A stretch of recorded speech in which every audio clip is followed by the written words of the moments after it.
All right. Improvise. Enters the battlefield. Create 2 Thopters. This is probably a mulligan, right? The hand doesn't do anything.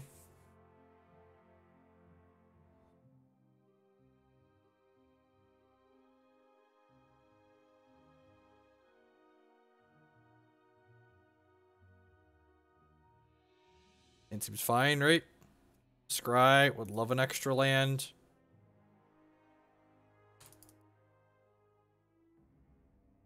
Cogworker's Puzzleknot is sweet. It makes 2 Thopters or 2 artifacts to improvise. You can curve this right into this. That's really strong.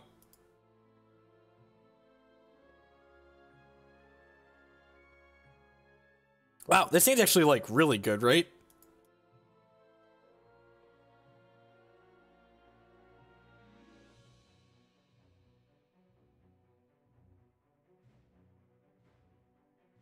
We've got our 1 main deck Aethersphere Harvester against the mono red deck as well, because we're a skilled magician.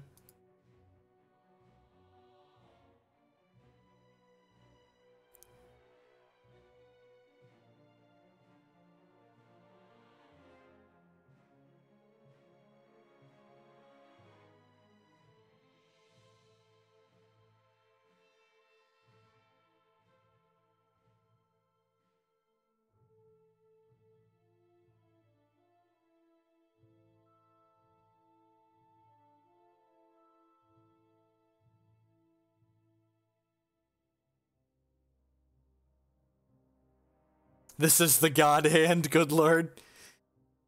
Feels good to be rewarded for mulliganing. What is making this deck strong? You think, oh no! That was shocking.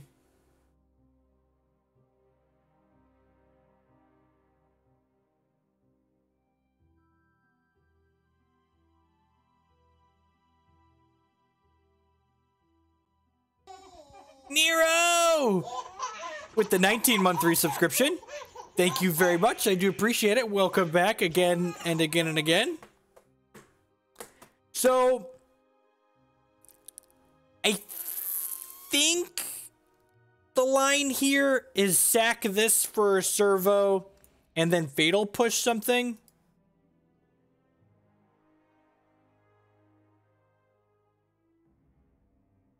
I think that's the line.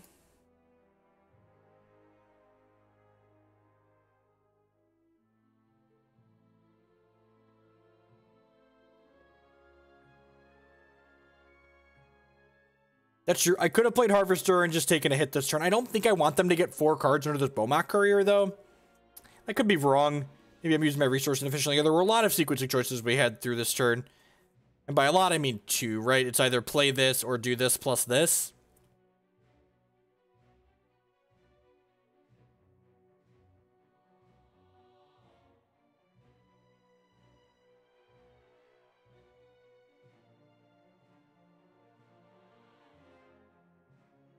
I guess I don't actually want to block with this, right?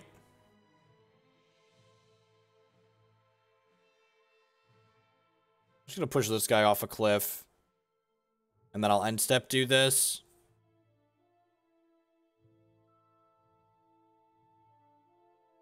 We're playing Zach L6 Grixis Tezzeret deck. And I used to win the Classic at SCG DFW this past weekend. Today. It's still the weekend for a little bit longer.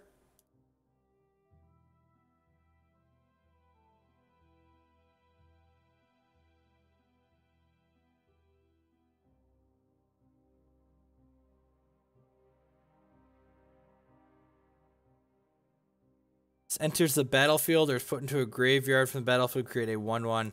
It's cute. I think I want to just do this.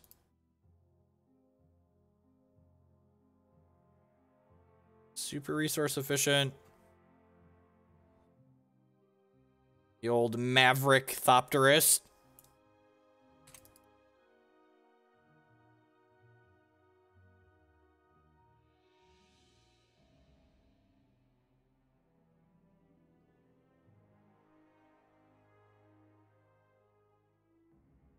Oh, I could have done both. Holy crap. Yeah, thank you. Thank you for pointing that out. I missed that. Thank you, chat. So, improvise doesn't... This makes 2 artifacts, so I could have played this, and then improvised off of this in the servo that I created. Thank you, chat.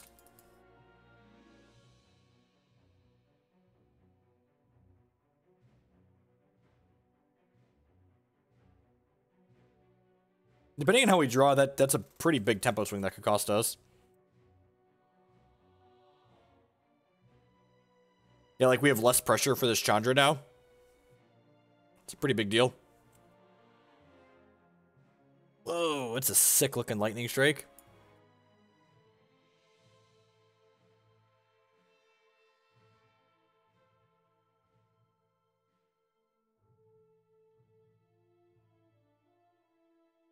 Huh.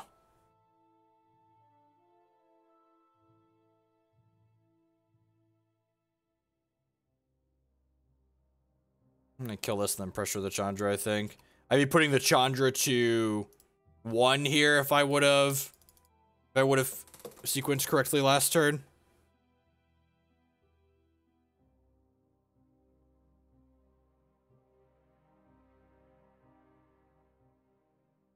I mean, I only don't get offended by that chat telling me I made a bad play if they, like, you know, explain why.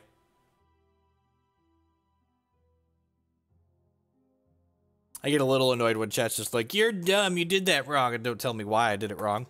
I don't mind being told I'm an idiot if you just, like, inform me why I'm an idiot. I can't fix or improve on being an idiot if I don't know why. It's all about a journey of self-improvement.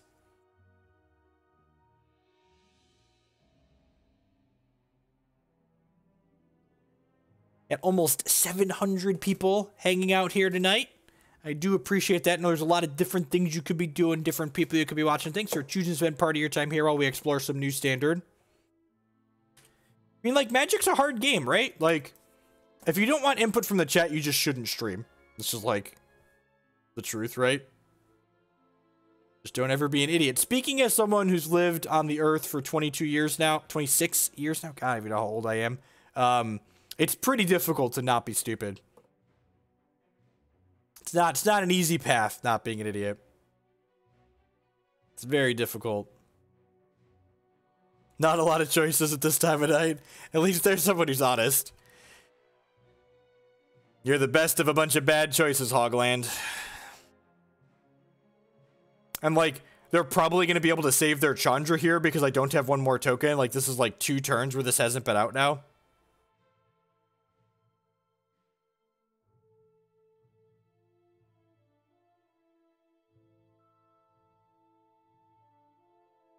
Peace, Nam. Please die, Chandra. Please die, Chandra. Please die, Chandra. Ding. All right, we got that going for us. Go ahead and play this. Then play this Cogworker's Puzzleknot.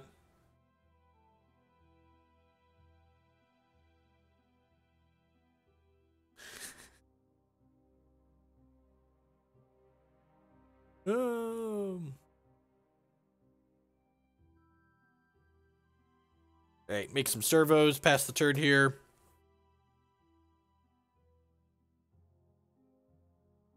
I'm going to be honest and say I don't know what the demon does, but I'm assuming you're right that drawing it would be gas.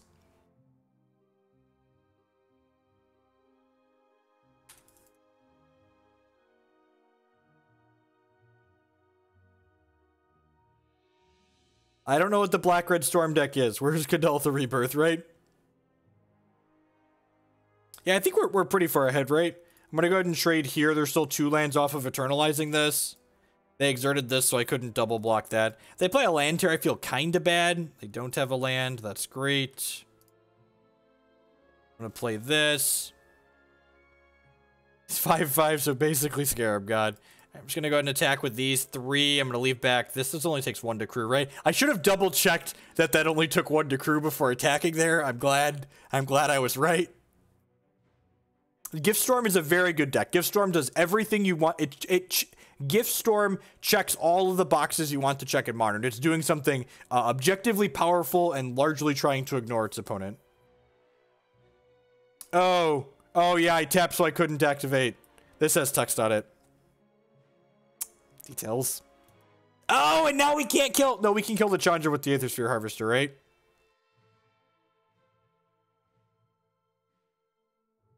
Oh, no! They had the thing to kill the Harvester, too. Look at all these mistakes.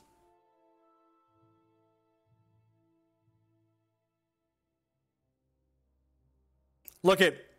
I knew Contraband Kingpin was on top of my deck. So I wanted to make sure I got a scry when I cracked the Puzzleknot. I'm pretty sure my line was strictly right.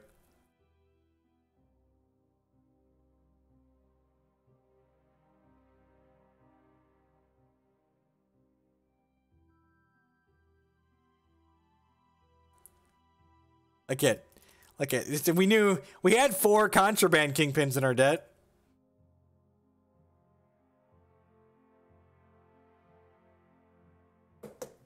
Yeah, I gotta know the outs you're playing to, people.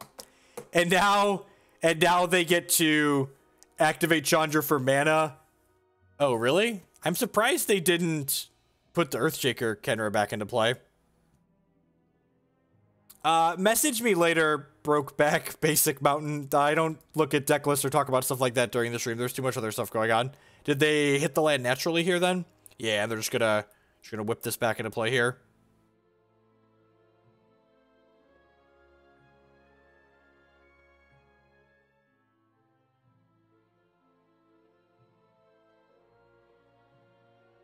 Alright, so that happens. Once they declare attackers, I'll go ahead and I'll sacrifice this Cogworker's Puzzleknot to chump block the Earthshaker Kenra.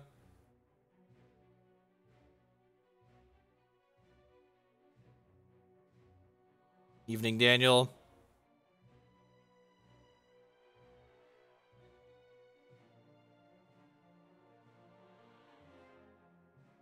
We're going to 9 here. Not need a Metallic Rebuke at this point in our lives.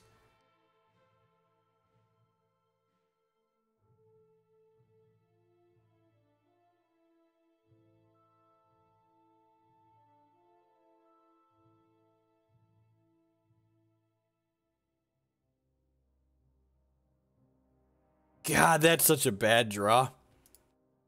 I guess it scries.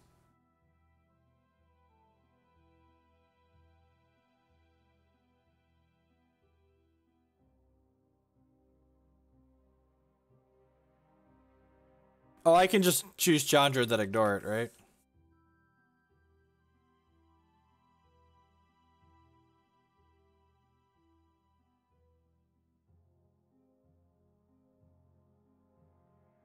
Oh, we could have named the runes. That's what I get. Well, we named Chandra, so we're just going to hang out now.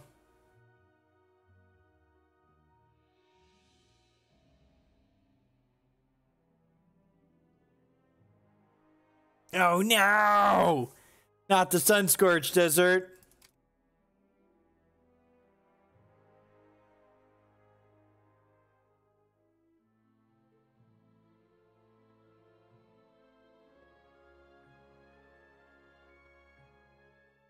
Make the Kingpin not block here.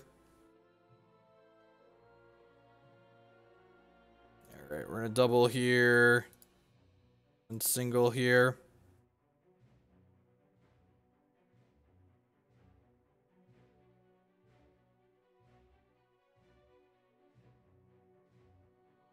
We're not just dead. It's a good one, right?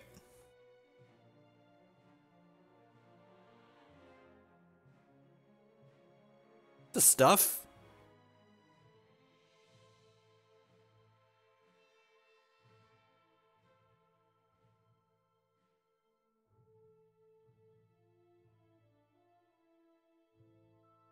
Man, if we'd have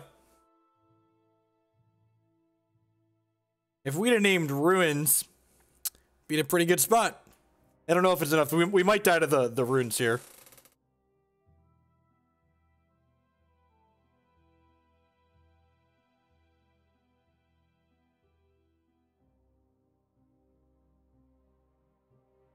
Yeah, I think I lost myself some tempo early by not playing out the turn on turn 3.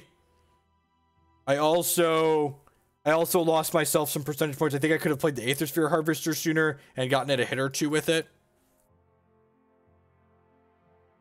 Like, depending on what the top of their deck looks like, we could still be in this game, but, like, we're definitely a lot further behind than I should be.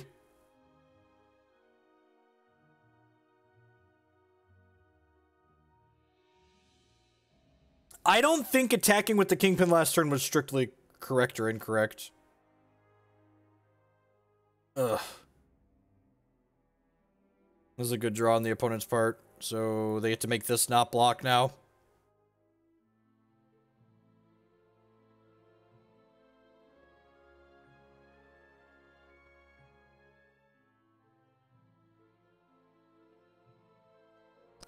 You think that puts us to just dead because of the runes? They get to untap and runes us from 2. I'll take a draw step. Anything?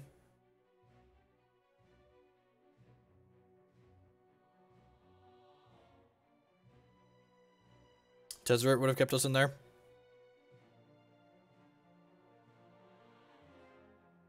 No, there's only one Spyglass in the main deck.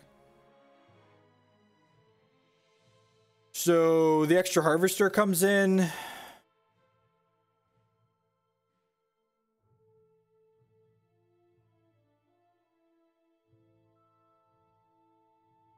Wow, that's really good.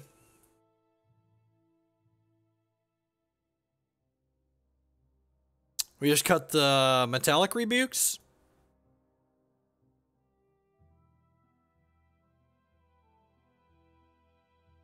Seems really clean, easy in, easy out.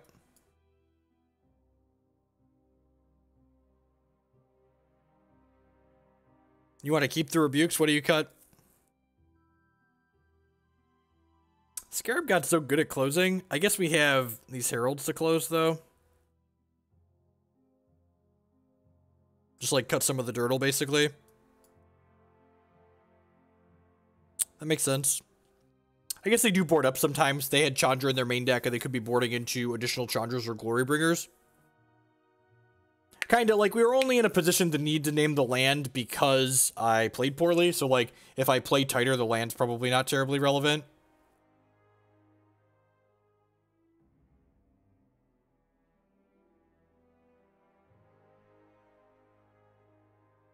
You need... So... One of the mistakes I think players make a lot of the time against these aggressive decks is that giving the red deck time to draw more cards allows them to draw out of the disruption that you've played. So I definitely think keeping in 4 Demon is correct. Like I said, I'm not even sure I love cutting the Scarab God just because, like, you need to actually kill your opponent. Like, gaining chips of life and killing their things is fine, but, like, you have to actually be able to close the door and kill them. A lot of the time, this Metallic Rebuke is, like, counter target spell for 1 mana out of us, so that seems fine. Stand's a little bit clunky, but I think the fact that it's got 2 fatal pushes makes it a keep. 4/4 Contraband Kingpins also seems sweet. Yeah, you're not wrong.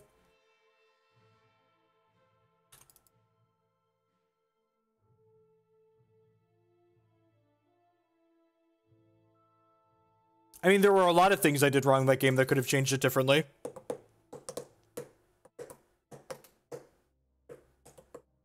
A lot of things that could have made that game go better for us. I'm gonna hold up Fatal Push here, I think. We pointed out, wow, they don't have a... Okay.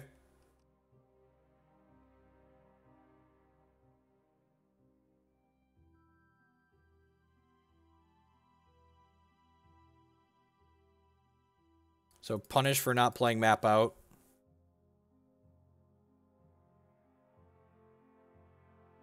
Next turn I can play map and have Metallic Rebuke up for their Chandra. Wonder how much bigger they boarded. Some of the times these red decks board up on the draw, especially. They boarded a bunch of 4-drops and Glory Bringers. Nope. We've played decks from the open. We've played we started with Sultai Energy, and then we played the Esper Gifts deck, and now we're playing the Grixis improvised deck that won the... Like, black-white vampires.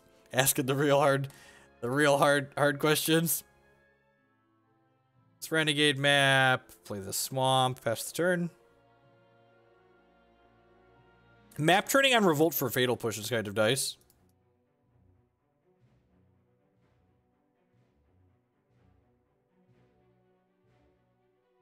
I didn't look past the top 8 from the open yet.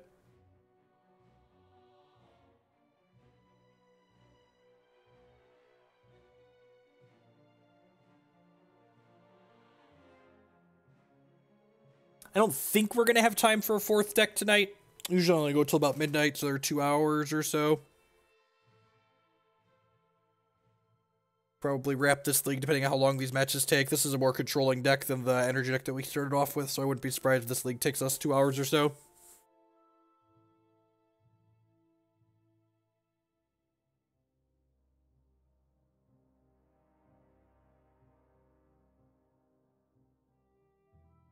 Huh.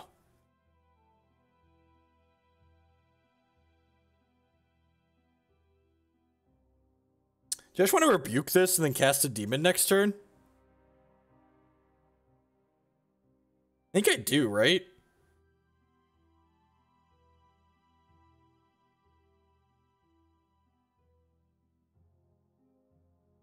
I think it's very good. That's the first deck list. We played a deck that was very close to it to start the day.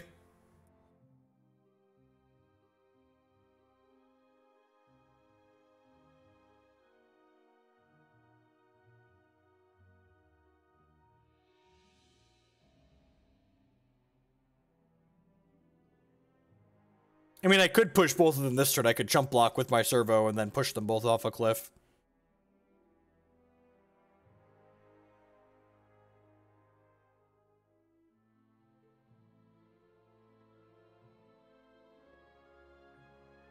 Is Tamiyo still legal? Is Tamiyo still legal? Because I love that card.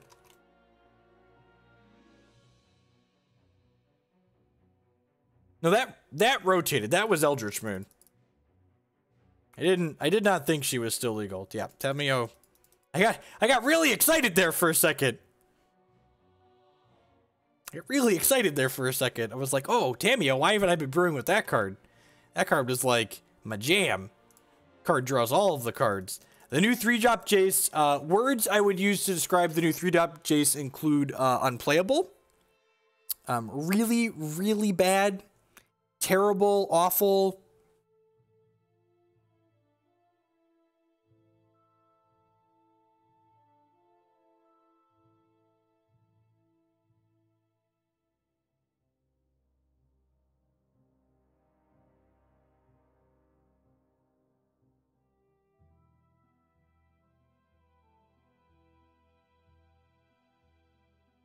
Dovin ban. I guess Dovin ban's still legal. Yeah, I definitely think there's something to Deep Root Champion. That card seems really good.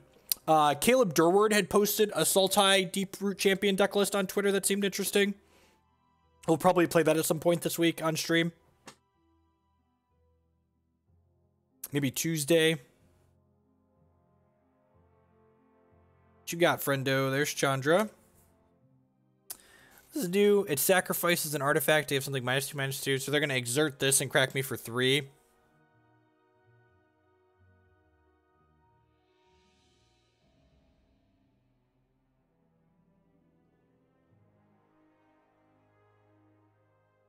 Yep, only playing standard tonight. Dumpster fire. Sacrifice, it's your basic land, put it into your hand.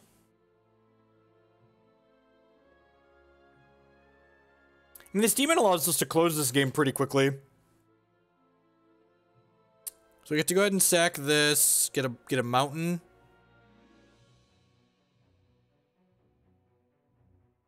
Make sure you have enough mana to do everything. Oh god, one of my mountains is full art.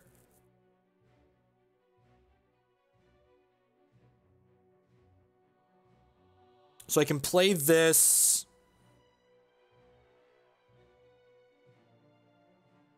Huh. I can do this and improvise off of these two. And then sack this to kill this, but then this gets to attack. I could play Prophetic Prism. And sack this to kill this, and then Fatal Push this. Yeah, that seems reasonable. The paper magic streams just aren't popular. They're a lot of work for... You can just play Maverick and push both. That's true, I could have done that. I kind of wanted to do this, though. Maybe I was too focused on doing this.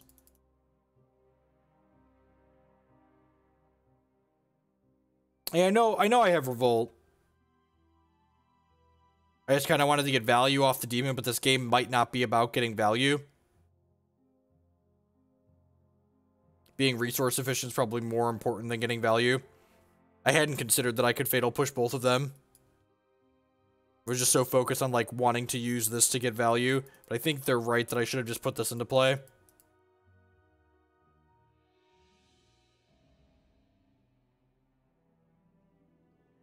This is okay. I don't know about great, but it's definitely okay. They have, like, a Glory Bringer here. We could be in trouble.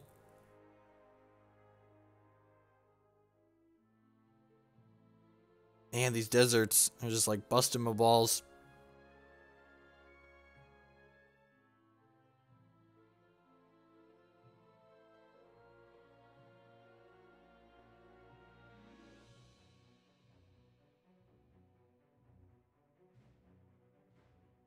Tezzert's actually not terrible for us because I can chump block this for days.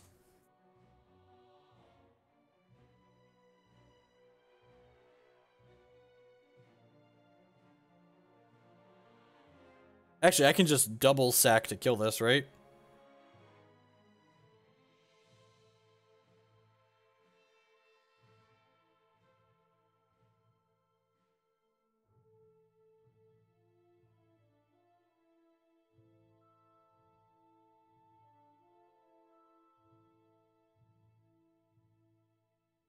A lot of different lines here.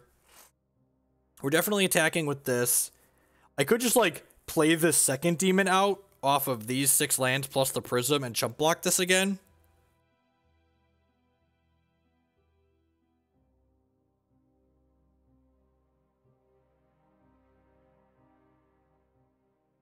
And, like, they're dead in 3.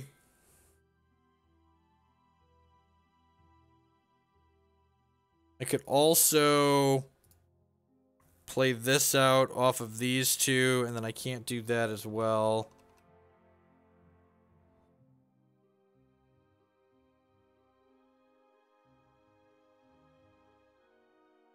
Really killing it? That's probably fine. Yeah, I'm just gonna attack for 6 and then kill it.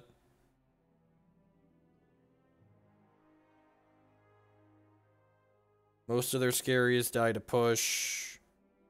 Like, them drawing exactly another Tezzeret becomes bad for us at that point.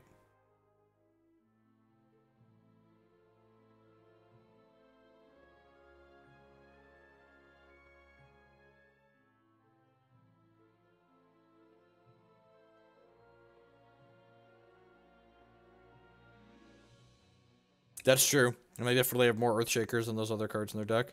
Blaze a Mountain. Okay. This is a good draw. To do this.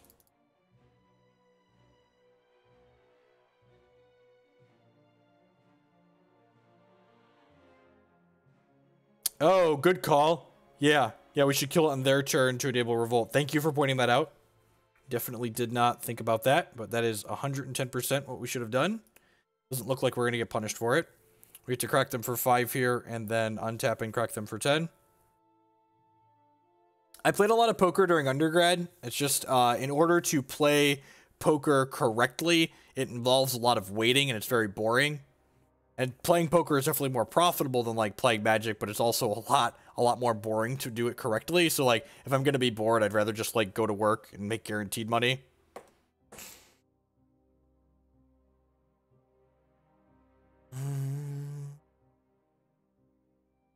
No, you do it during the opponent's upkeep. You don't let them draw the card for the turn. You upkeep, kill their thing, so then your Revolt's triggered through the entire turn. Yeah, this deck has a lot of lines. It's really sweet. I think this definitely feels like the sweetest of the 3 decks we've played tonight. I'm just gonna click submit. I'm just gonna click submit. Part of me doesn't hate the Scarab God, but this is the Grixis Tezzeret deck that Zach Elsick used to win the Classic at the SCG Open with today.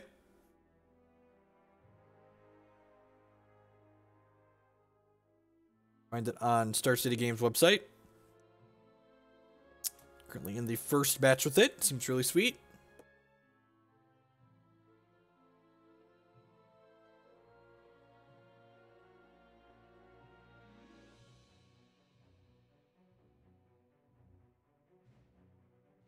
Incoming Herald of Anguish spike.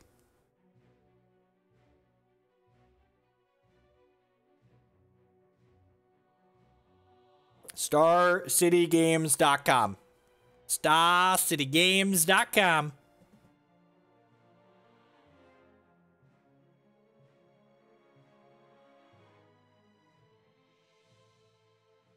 No, if you want the strongest deck, you should probably be playing the Sultai Energy deck. That deck is just like super high on the raw power level.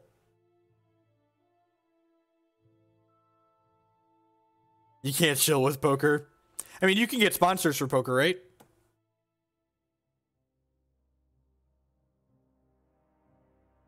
No idea. Have not played enough to make educated decisions on, or educated opinions on whether or not things are, we have enough of one thing or another. Lands, please. Dang it, Bobby! I asked for lands, and that's technically a land. How do we feel about this one, chat? I feel like I'm supposed to keep it. I feel like I'm supposed to keep it.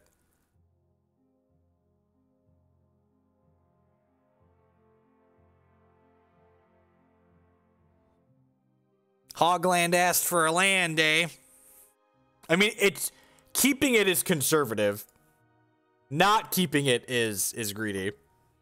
Not keeping it means I'm pushing myself to play the Kingpin on two. A real man would bottom. I agree with Bob's assessment. If there were testicles between my legs, I would bottom that card.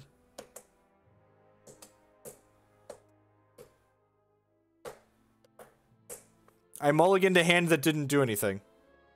I do need a third land anyways, you're not wrong. Push that right off a cliff.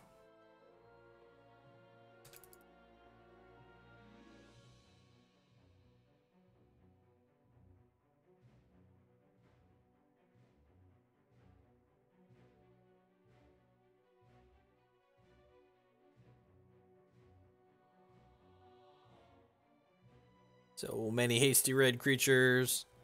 How many lands are in our deck? Actually, I know the answer to that question. Only 21. Alright. I mean, like, it's better than missing a land drop, I guess.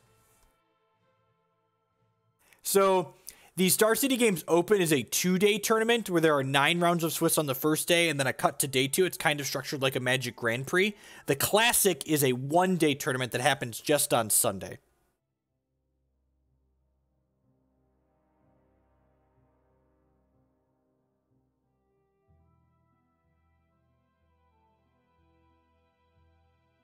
Chandra dead. Super dead. And so I punted the crap out of game 1. And so one of the things that you really need to make sure you do as a Magic player is, I don't know, look on Star City's website. Look on Star City's website. The Classic is a regular Swiss tournament that has a number of players based on, there's a number of rounds based on the amount of players in it. Sometimes there's players that play in the Classic who just, like, couldn't play day 1. But yeah, a lot of them are players that missed day 2. There's some small subsection of them that just couldn't play day 1. Oh, lordy, what do you need? Oh, we're just flashing back to Earthshaker, Kenra? Wait, what? You have a dragon, too?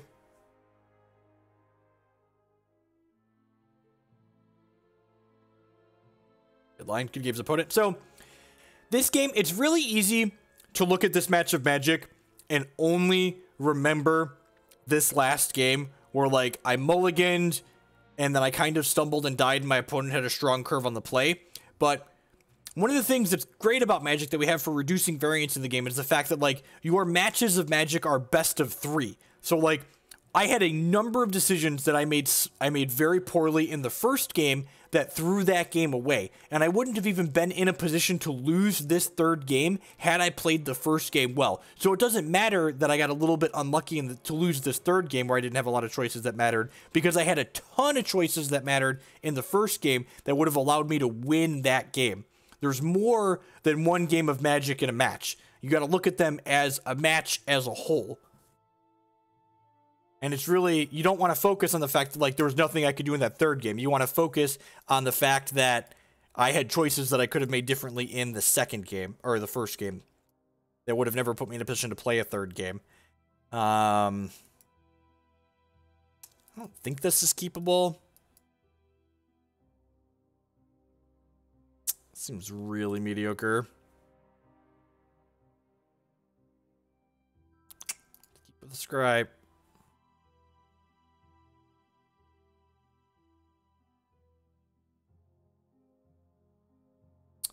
Yeah, so Magic Weiser, I know you're probably being kind of sarcastic when you say that, but part of what goes into your decisions to the matches of Magic you win and lose, a lot of people, especially in formats like Modern where there's a lot of matchup variance, a lot of people win and lose matches of Magic during the deck registration portion of an event.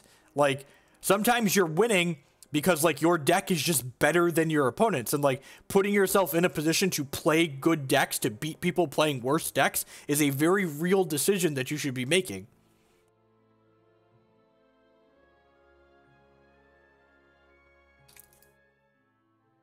Or not fatal pushing a Sacred Cat, believe it or not.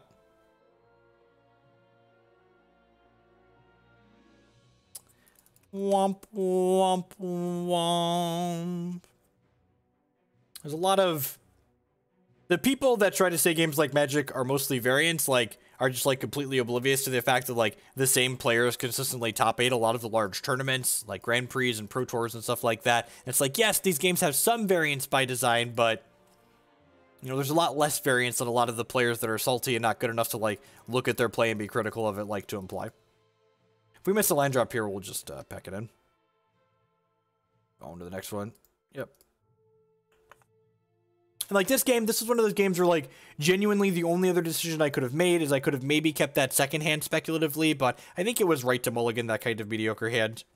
I don't think so. I don't think missing on this land drop, like, that hand didn't have any castable spells in it. That hand needed to both draw lands and draw spells. That 6 needed to draw a blue source, and it needed to draw artifacts, so I don't think keeping a 6 that needs to draw 2 different kinds of cards is very good.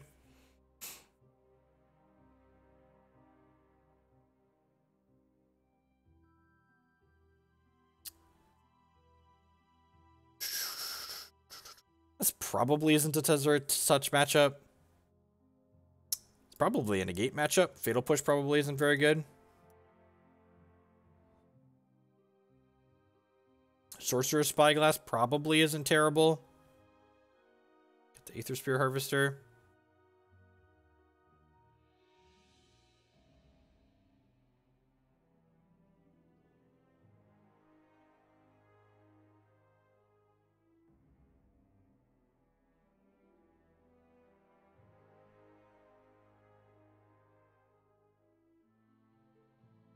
Almost time to restart Magic Online. It's using over 2 gigs of RAM now. Yeah, it seems fine. Get to go Spire into Map. Crack Map, play Servo. Need to hit a land in a couple of draws here.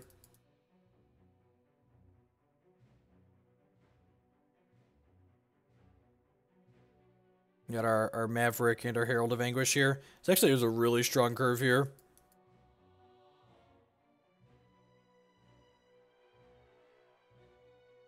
Lands, please. Ding. I'm gonna grab a black source with this for this Herald. Yeah, we're gonna have a nuts curve, right? We're gonna have to go Servo into Maverick into Herald, right? Does that work? Because next turn we're gonna have land and then this, and then the following turn we'll have Herald with 4 artifacts. Yeah, sweet. Really strong curve of the play.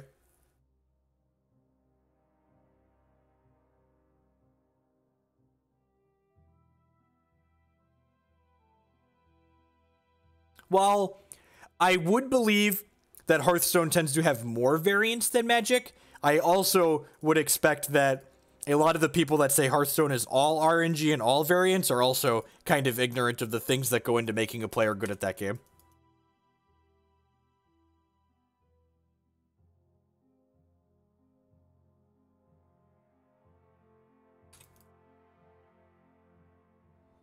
My opponents cast 2 1/1s for 1. I am going to play a Herald of Anguish on turn 4. One of us is definitely doing more powerful things here. I don't know how my opponent feels about their life right now, but end step, trigger.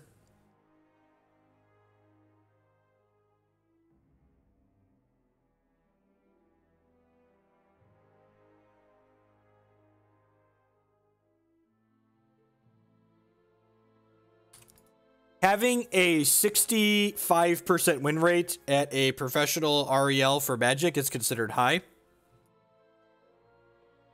Alright, well they are super dead. I have to discard 2 cards this turn.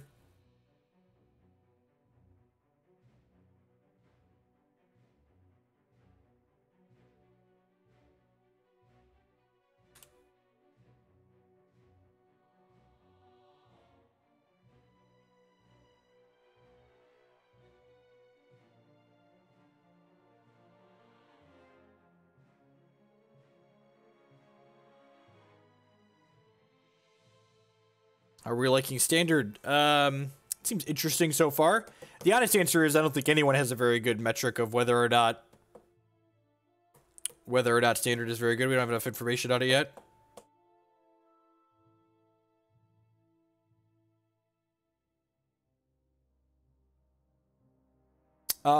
We made the one change at Zach's recommendation, so we're 1 card different from the list he played in the Classic. We played the 4th Contraband Kingpin over the 2nd Pia Nalaar.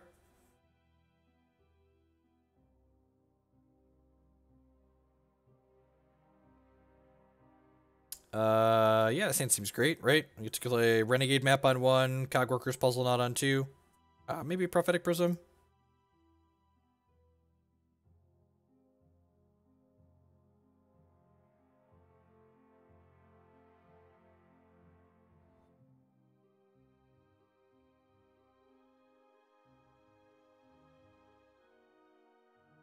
Metallic Rebuke's probably pretty good in here too.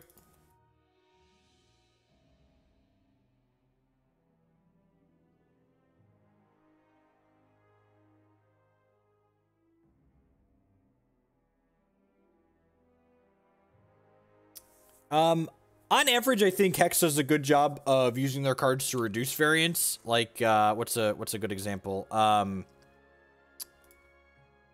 The Fate Weave mechanic as a whole takes a lot of variance out of the game.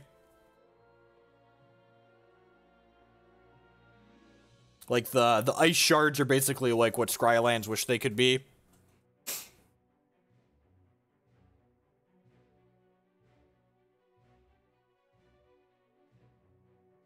Alright, so I can play this Prophetic Prism this turn while still holding up Metallic Rebuke. Seems good. What's Fate Weave? So Fate Weave is a mechanic in Hex that basically lets players choose a resource or non-resource and then stack that type of card on top of their deck. So they have the equivalent of what are basically tapped lands. They come into play tapped. They don't make a resource the turn you play them, but they let you Fate Weave too. So basically you can keep a 1 resource hand with a Fate Weave resource in it because you know that you're guaranteed to draw a 2nd resource with that hand. So on top of the Hex algorithm letting everyone mulligan less, it increases the range of keepable hands even more because, for instance, your Fate Weave shards mean you're going to find whatever your hand is kind of missing. Yeah, it's like a super scry is a great way to put it. And you could kind of do Fate Weave in paper, except for the fact that because Hex is using the computer to move cards around like that, it's, what's the word I'm searching for? You can stack Fate Weaves. So if you Fate Weave twice, you could put non-resources on top of your deck twice, etc., etc. Yeah, they've been pretty good about, and like, there are some cards like, there's a card called Transmography that's like a tiered piece of removal that basically it makes a troop into a random troop that costs 1 less. So there's some variance in that, but on average, you're giving them something worse. Oh, look at that. I gained a life from Inventors Fair. Am I supposed to jam this Herald of Anguish? I feel like I'm going to run into a Supreme Will if I do that. So yes, I'm just going to go ahead and play this Servo Schematic for now. And I think play this Fetid Pools tapped. Although, honestly, do I need to play the Fetid Pools tapped? This Renegade map is basically another land. Yeah, I'm just going to cycle this Fetid Pools and Instep, actually.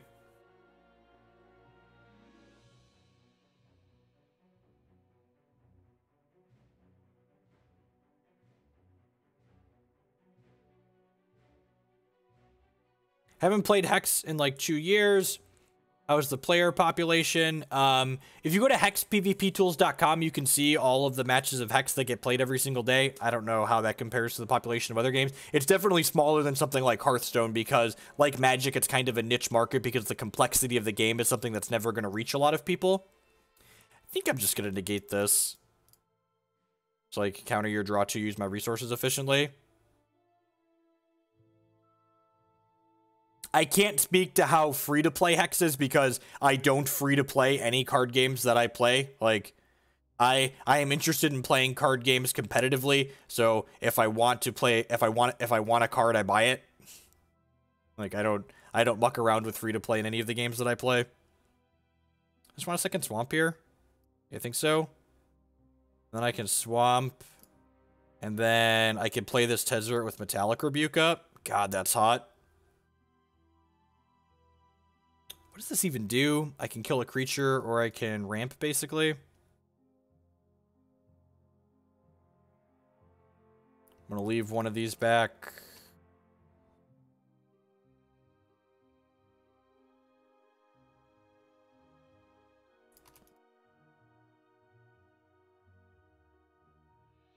It makes my creatures bigger, too. Okay, fair. It's good with Contraband Kingpin. So... oh, that sucks. Rats. Can't Metallic Rebuke that. They played another land. Tilt.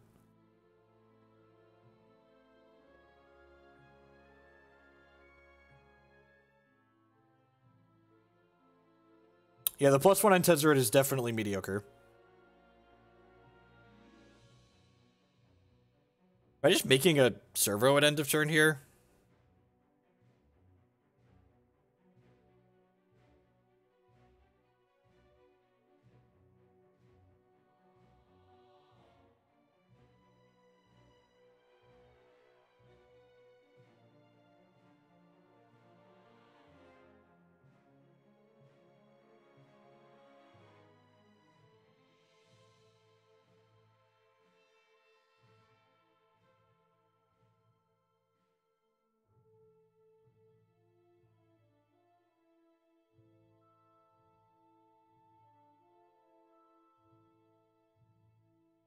Oh, that's not what I want to do. I want to improvise with this. Yep.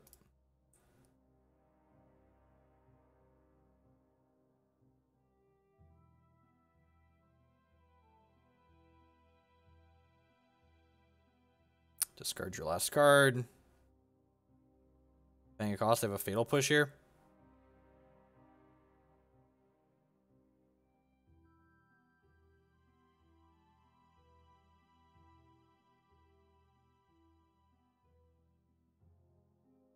Sometimes Neurotoxin, if you're like winning on the untap, it's right to do something like that, but if you're not winning on the untap, it's probably not very correct. Cycle this. Get my auto pass value on here.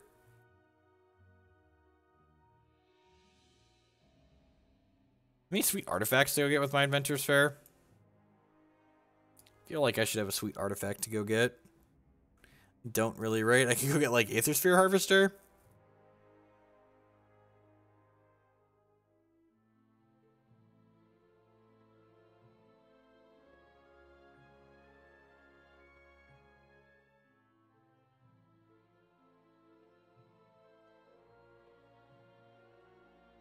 Yeah, for these longer games, these games that go a little bit longer.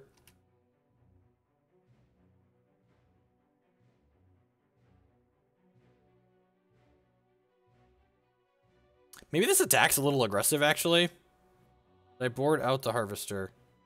I did board out the Harvester. Lol.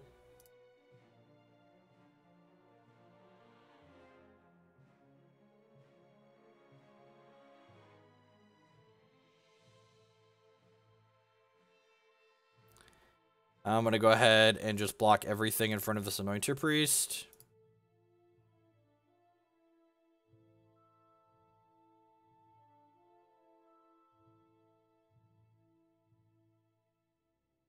We want something sweet to tutor 4. We don't need a sweet tutor. We want something sweet to tutor 4. How about if I mana leak you? Wait. Yeah, I want to mana leak this because then I can use the Herald to counter it on the way back.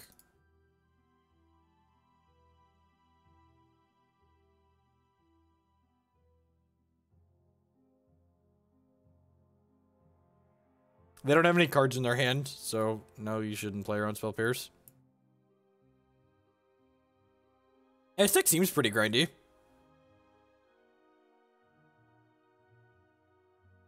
Alright. Attack you for a bunch. Go.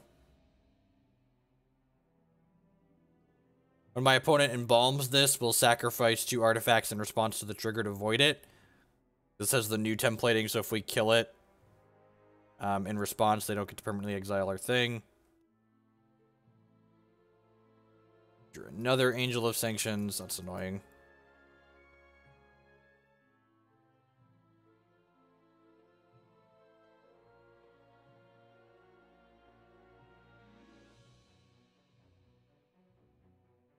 That might be a little bit difficult to get through.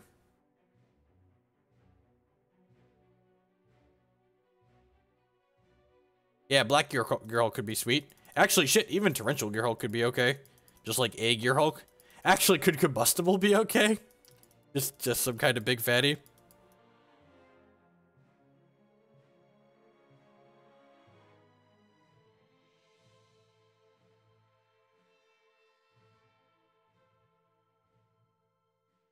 Tilt.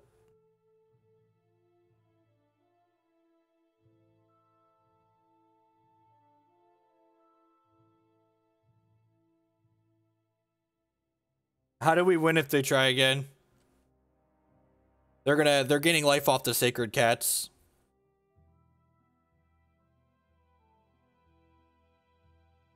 Which is unfortunate. So like they're gonna try it again. And then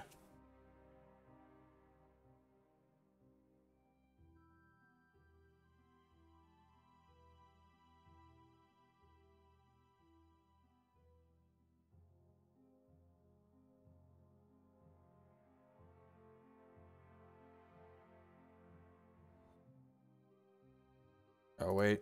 Make sure I did this right. Target you.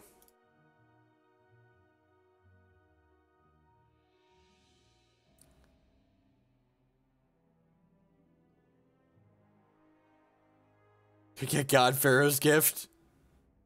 That is kind of funny. Do I want to go get anything here?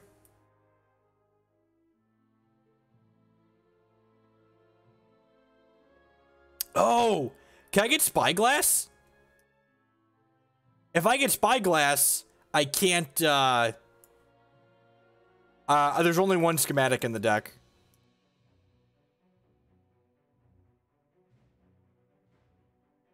Oh, we can't use the fair because we don't have... Okay, yep, you're right. I forgot that. I forgot that had that clause in there.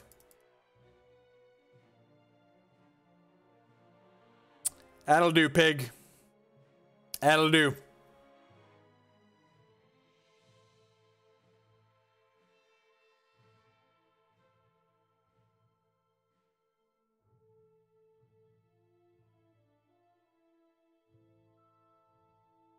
More than you bargained for, yeah. I mean, like, it's really expensive. Why are you making me click on all my mana? Photo, why? They're not dead. They're not dead next turn, but now they can void one of these things, and then like they're gonna die the following turn. They have to chump block or whatever. You have this negate for any sweeper if they draw it.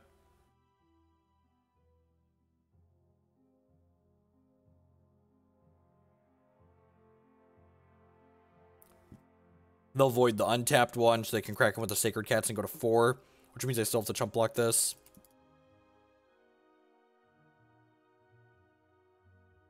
You're number 1 with the bullet. Wait, why did we?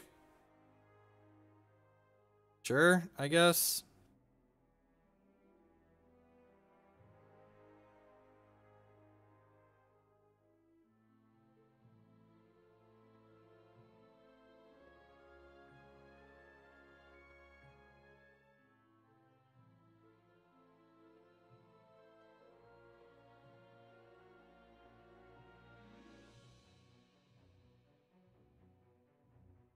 All right, I got these 5/5s. There are many like them, but these ones are mine.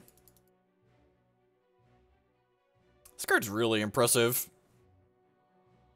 This should be a Herald. We should call this a Herald of Anguish deck, not a Tezzeret deck.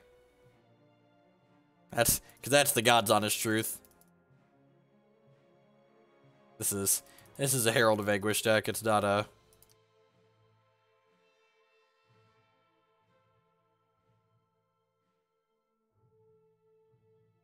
Became only mostly unplayable afterwards, right?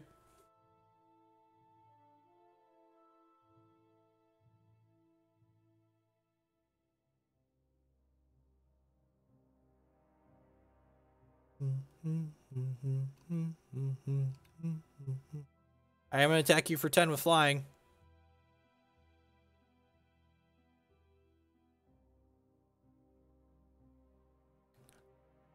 Twin died for this.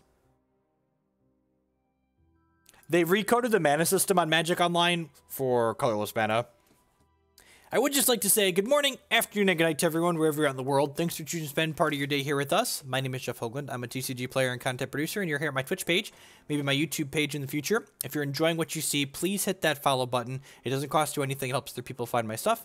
If you're really enjoying what you see and helps for my content a little bit past that, there's a couple different ways you can do that. The best way is by subscribing on Twitch. September got extended a little bit, so all new subscribers on this channel and all others are half off this month. You can also support my content by supporting my sponsors.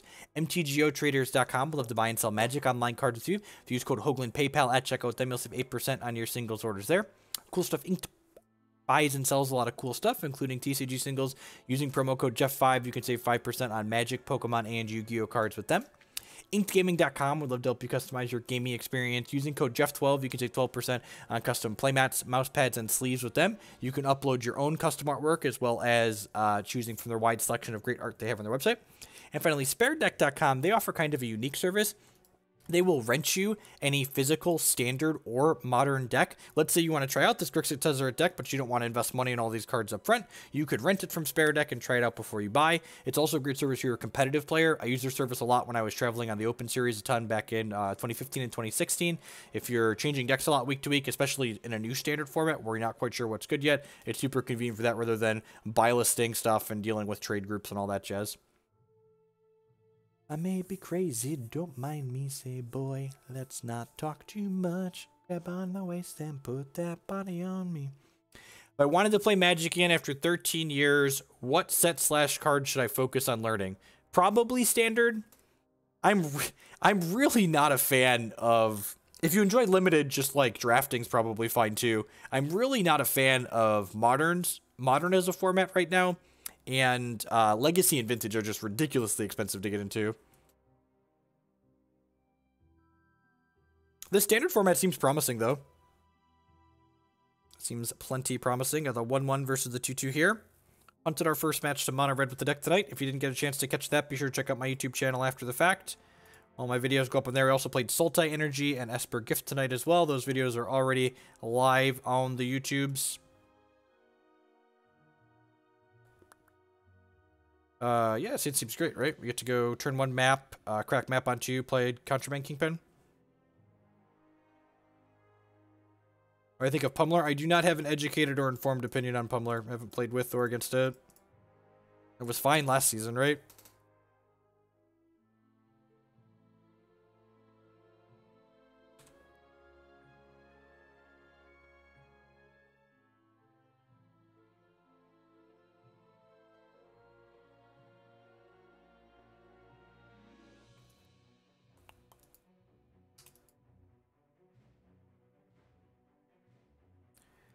This guy, get an Island.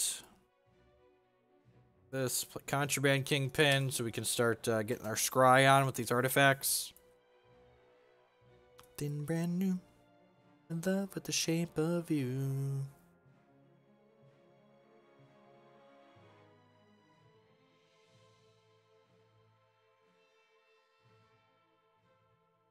It might have been better to play Prism, maybe?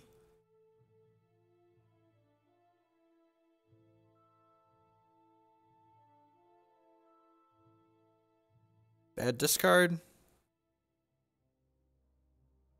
That wouldn't have been turn 3, right? I need another artifact. This costs 5.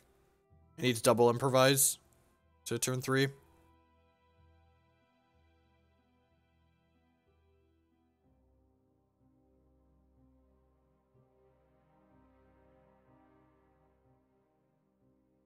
Oh, I wouldn't have guaranteed out a third land that way. But I guess I see what you mean.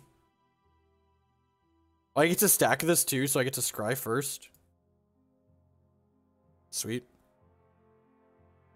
Bottoming non-lands here.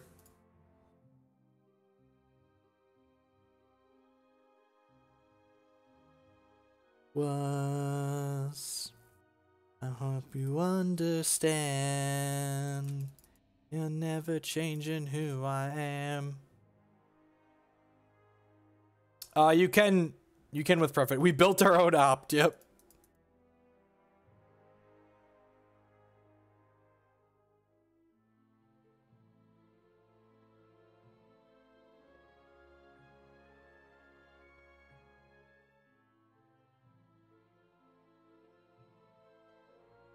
All right, 2 more shots at a land. Tilt. Tilt. A Metallic Rebuke up at least.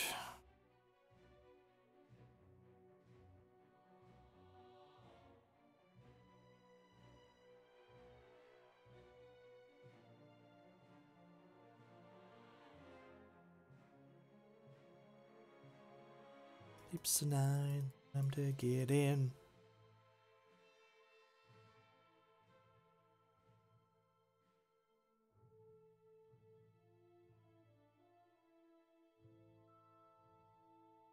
That's so scary. It was a 3/4. Okay, can't eat my Kingpin. God, what a tilt.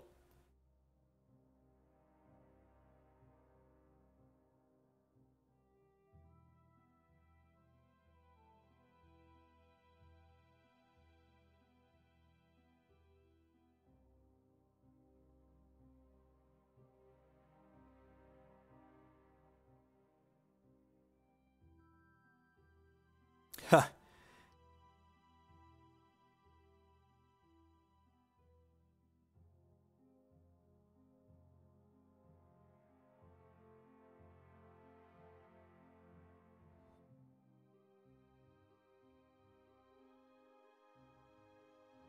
Ding.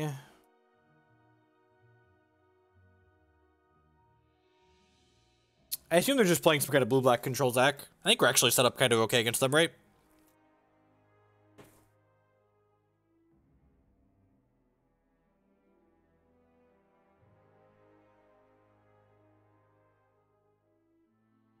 It's a Scarab God. Yeah, definitely Scarab God. Yep.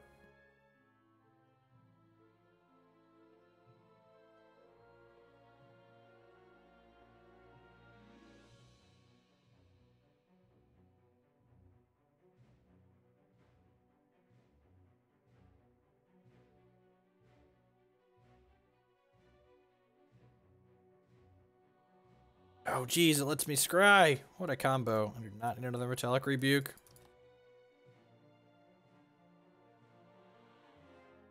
I didn't realize this was a combo deck.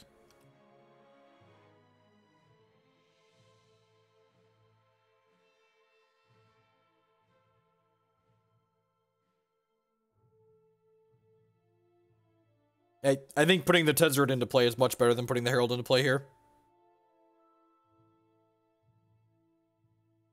They like me.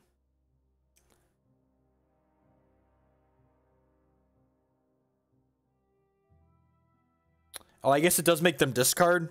I thought I didn't think about them making them discard. I was just thinking like the Planeswalker getting into play gives me value over time.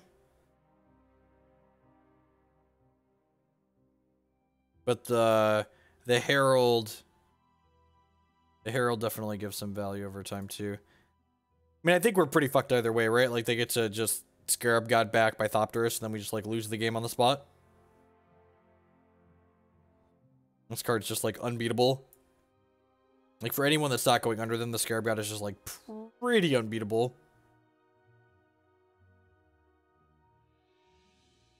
I agree. I hadn't considered the I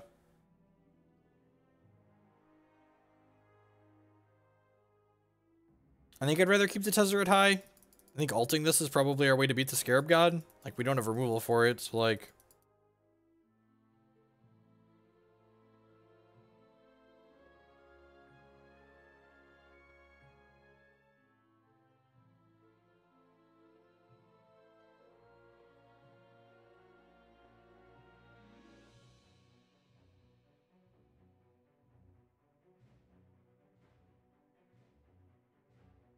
3 cards.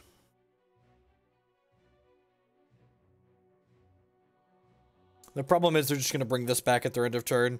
They can bring back a Torrential Gearhulk too. God, yeah, we're super dead. Right? Just like 0 outs at this point.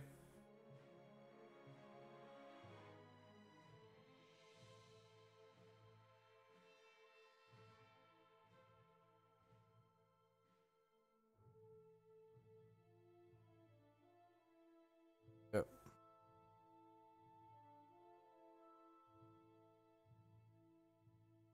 They've been to Torrential Gearhulk earlier. They have a Maverick Thopterist over here they could take too.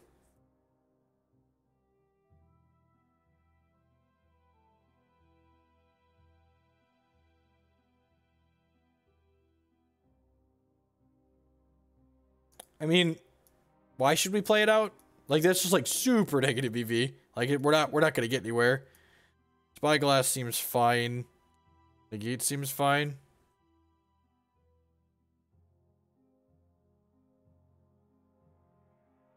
So, what people in chat aren't thinking about is like, you can kill the Scarab God, but we don't have to beat the Scarab God. You have to beat the Scarab God, plus you have to beat a Torrential Gearhulk, plus you have to beat the Choo-Choo that comes with 2 1/1s in my discard pile as well. Like, we barely had the resources to kill a Scarab God like this 5/5 that comes back. You'd bring in touches. Oh, Scrounger helps counter Scarab God. That makes sense. I like the Scrounger idea. Fatal Push is pretty bad.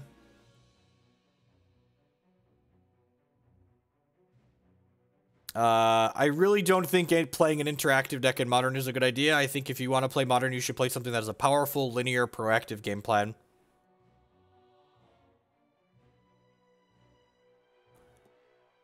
Pia seems pretty medium.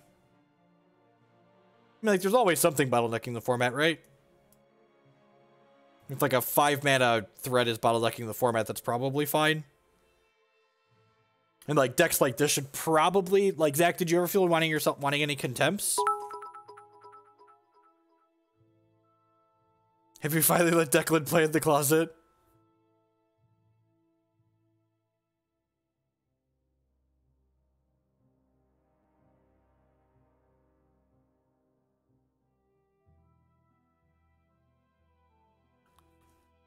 Is Hex down? I believe I'm logged into Hex right now. It looks like it.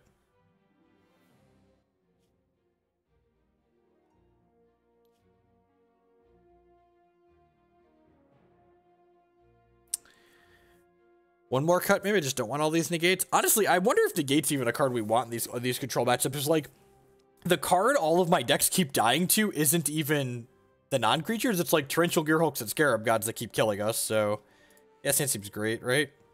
Oh man, Tezzeret's Touch is really good with Prophetic Prism, huh? Yeah, Hostage Taker is great as well.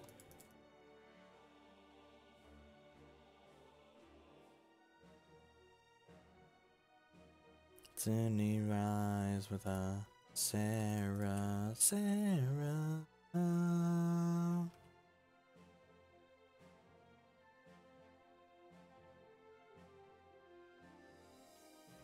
Alright, time for a 5/5.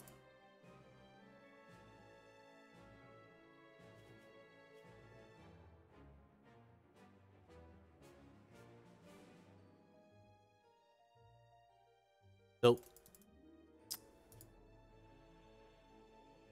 That's fine. It means with Tezzert we jam next turn, it'll be more likely to resolve. When we have so many threats in our hand like this, I like just jamming every turn.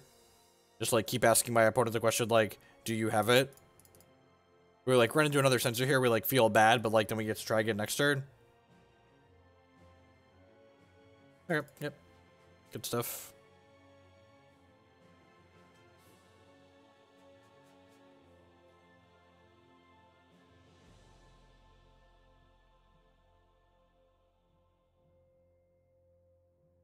Huh. That makes me pause. So, I think I want to just jam the Tezzeret here, though, because this is their Glimmer turn. So, like, if you take this turn off of jamming a threat, they just get to Glimmer, and then they're more likely to have an answer.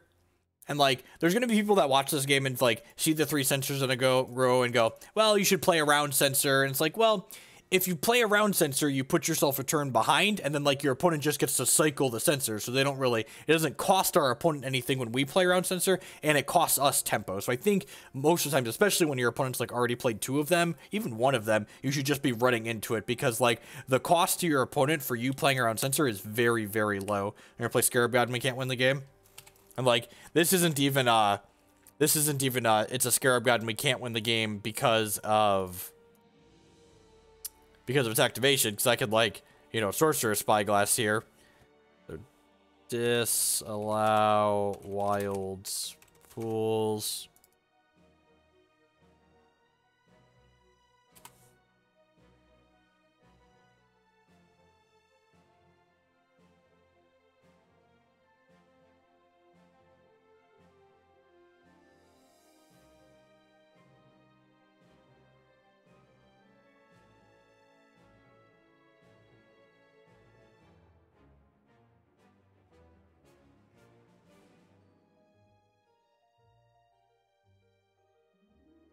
Take a whack for 5 here. Another one of these out. This Renegade Map. Yeah. Next turn we want to be able to Herald of Anguish plus... want to Herald of Anguish plus have Negate up, so I have Swamp, and then 1, 2, 3, 4, 5. So I could jump with this. This is Zach L6 deck list that won the Classic at the Open. It's actually not linked down below. You can find it on the StarCityGames.com website.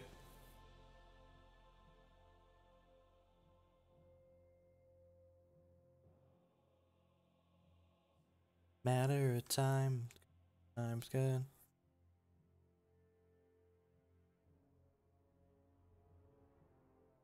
Honestly, Immortal, I think I'd rather just play like Vraska's Contempt. Like, the fact that the God Killer card doesn't eradicate it, it only takes it out of their hand is, like, kind of a big deal. I'd rather just, like, gain the 2 life from playing Contempt.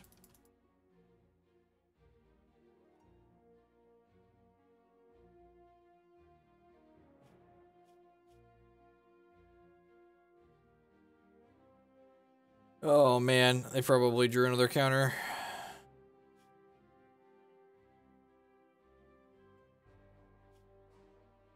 So disallow that we know about. Oh, it's gonna resolve. Be good for me. 4th sensor. Alright, we tried.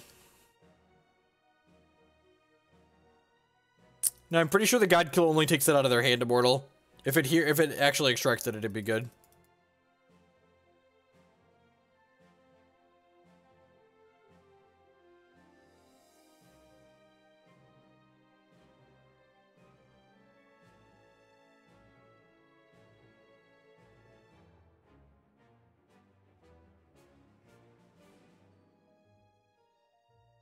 to know this, but I've all but just forgotten.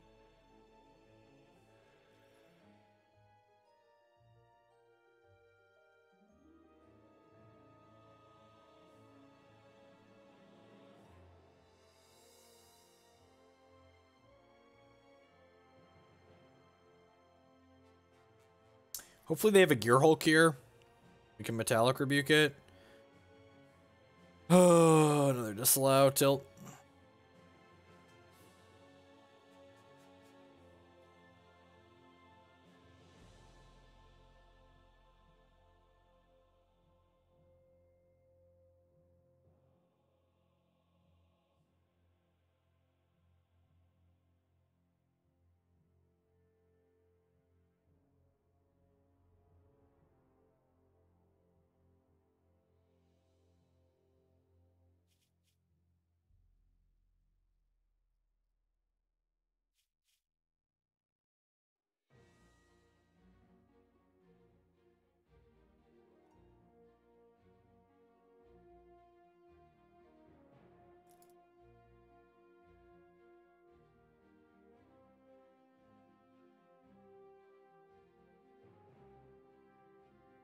Look, all I'm going to say about our opponent's draw is that I'm sure we can say with confidence that the Magic Online Shuffler is written with the same pristine code quality as the rest of the application, so we have no reason to doubt that it's not doing what it's supposed to be doing.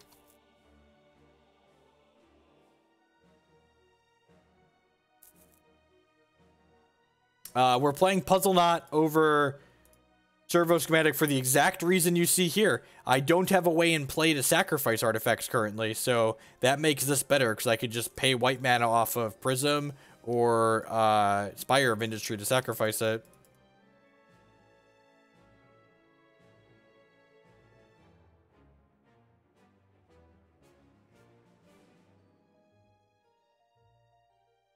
Yeah, Scrapheap Scrounger.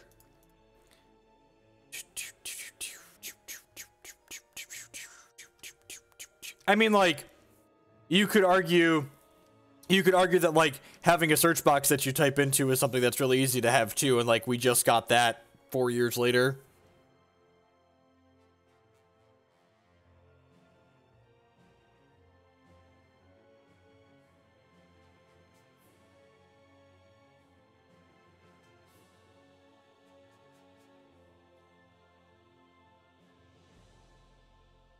I'm pretty sure we're on the no outer here.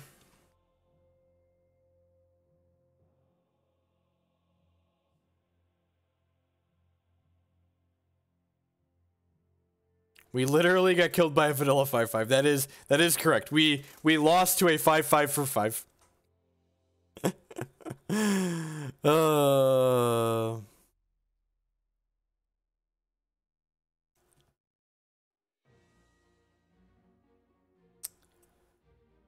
TI Rune, Andrew is technically correct in the truest sense of the word. The things that software do to generate random numbers for you are technically based off of, like, the nanosecond in a world clock, usually, I think, is the go-to for it. Computers can't give you a random numbers. Computers only do what they're told to do. So random number generation isn't truly random in the truest sense of the word.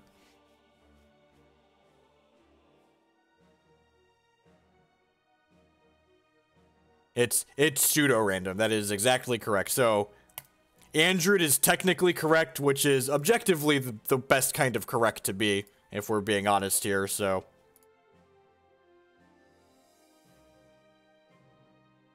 I got degrees and experience and shit. Let's use them and talk about stuff. Like an Armageddon's flame. Ones who died without a name. To a hymn called Faith and Misery. All the day. I'm gonna play this Contraband Kingpin so that way we get the most shots at hitting a third land drop here, because we'll get a scry off this Prophetic Prism with the Contraband Kingpin. Of the rest. Why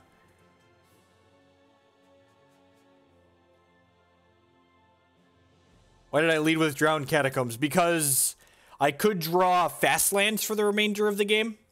Like, if my next... So... Like, a perfect example is if I led on the Drowned Catacombs, and if I draw the blue-red fast land, I'd play that.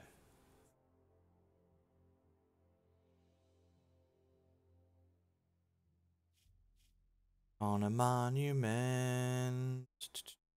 Stack the scry before the draw, so it resolves first, or after the draw, so it resolves first.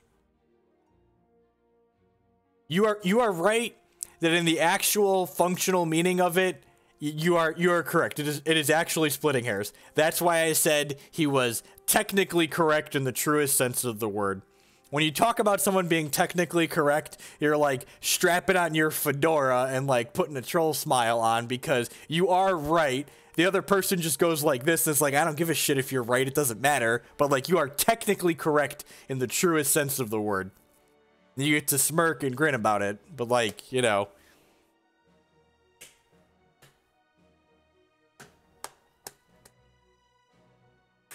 So let's them look at the top 4 cards of their deck and then put a creature from among them. California has the floor. Tank up to the president gets, man. Bombs away, it's your punishment. Pulverize the Eiffel Towers. Bang, bang goes the broken glass, man. Donut Gray. Set in fire. Just cause. Speaking of starting programming, I started programming during my teenage years, back when I was listening to Green Day.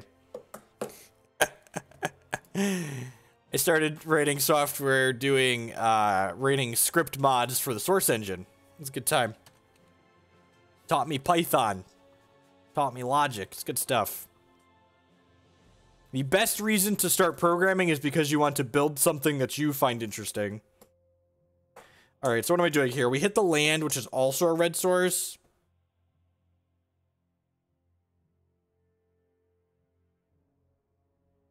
I think we're just casting one of these Mavericks. We're not in a good spot here by any stretch of the imagination. We just like can't take this stupid 4/5 off the table. I guess we're like scrying for a fatal push.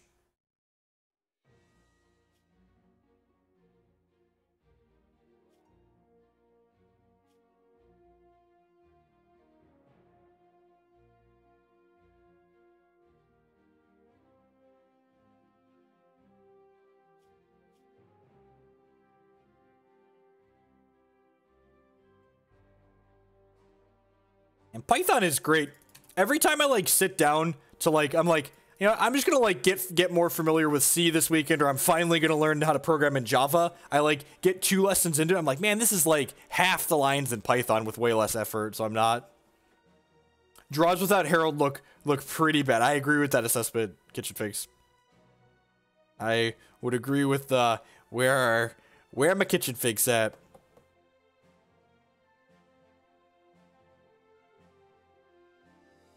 My shadow's only one that walks beside me. The flip condition on this, video of your end step, transform, sure. Sometimes I wish someone out there will find. C is the worst. Yeah, I've got a couple of projects that I inherited from other people on my GitHub page that are in C, that are mostly just, they're in maintenance mode. Anything new that I need to write is written in Python.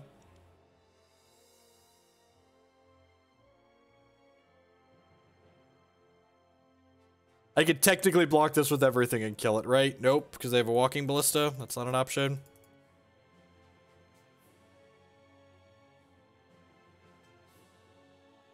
Yeah, like, it feels like they're really, like, is walking ballista the best payoff for this card? Maybe I was supposed to leave up Metallic Rebuke because I knew this walking ballista was coming.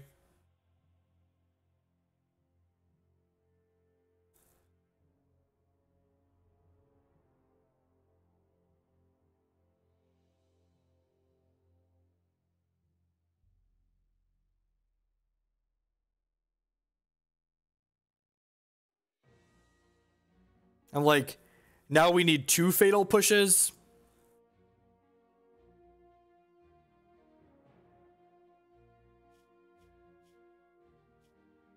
Ruinous. Okay, that makes sense. That's a good payoff.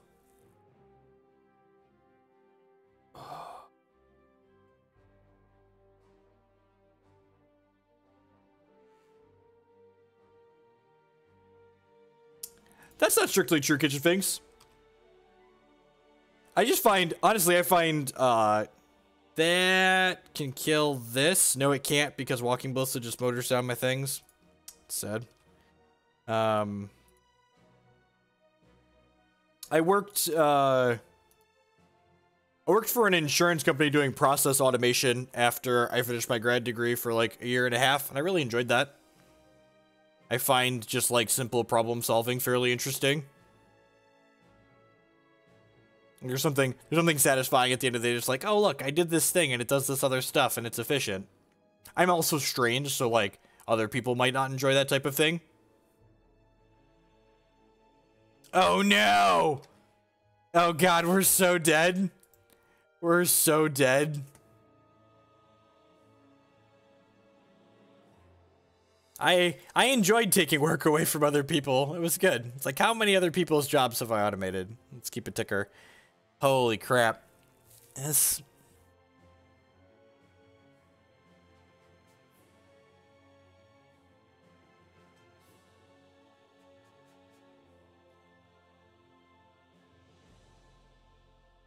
Or they get really upset at you, Klutz, because you're taking their work away, and they didn't want to have to actually do work. They just wanted to, like, do their work that was so easy the computer should be doing it for them. Am I supposed to bring in Spyglass to turn off the... What does Contempt do?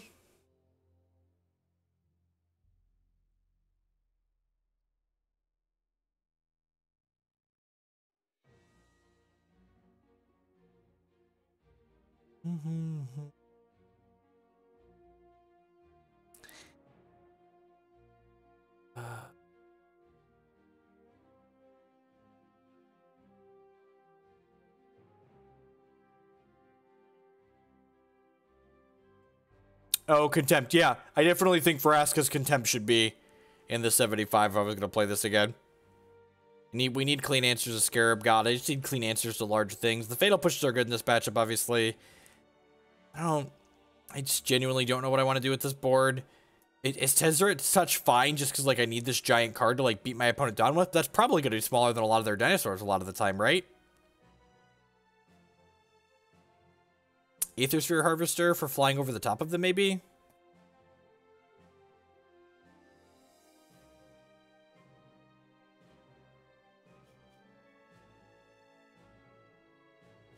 I mean, this hand's the nuts, right?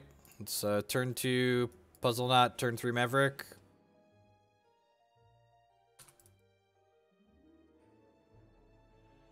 I mean, like, Zach's a very good player as well. He could have also had more draws that lined up with Herald of Anguish. The times we draw Herald of Anguish, the deck feels very strong. This card's super powerful. Like, it's not uncommon for decks to just, like, lean heavily on one really powerful card and do well. Oh my god!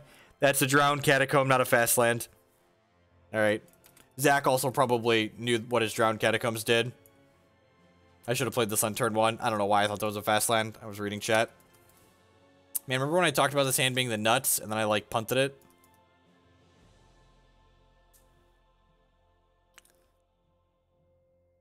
It's late. It's 11 o'clock here.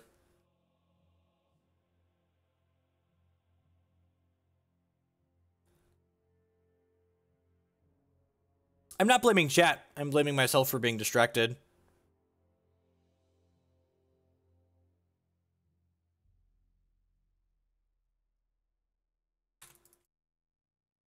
It really did. The new art got me. This is not a Magic card I'm used to looking at. We should have this into play this turn. Not that this even really does a whole lot.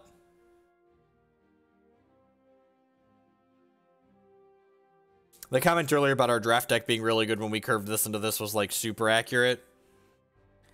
I feel like outside of Herald of Anguish, we're not really doing anything very uniquely powerful. This card's been, like, aggressively medium.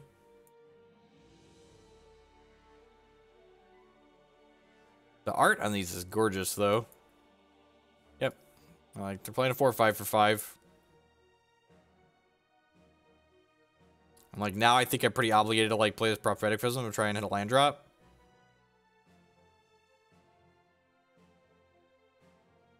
Alright, well, the land drop. If we hit an untapped land next turn, we can play this Herald of Anguish out. We've got double Herald, so, like...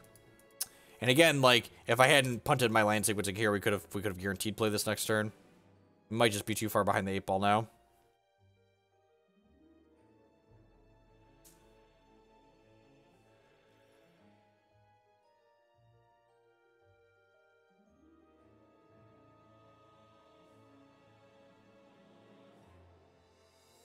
Tilt. That card's real good against us.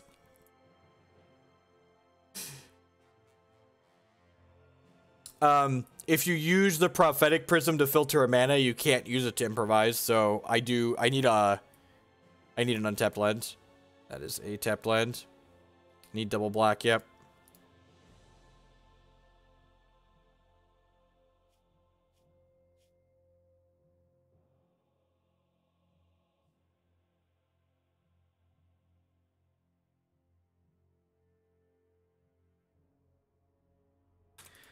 Maybe killing this is wrong. I don't know. It takes pressure off the table a little bit. It takes a creature off the table. If I kill this, they just shoot my servo in response for free. I don't know. Taking this off the table might be right there too, because it lets them just pay 4 mana to draw a card. I mean, like, WotC was almost certainly, like, handpicking the decklist.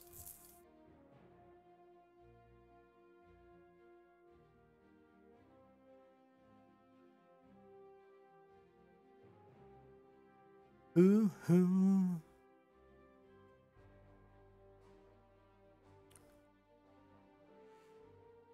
Ooh, ooh.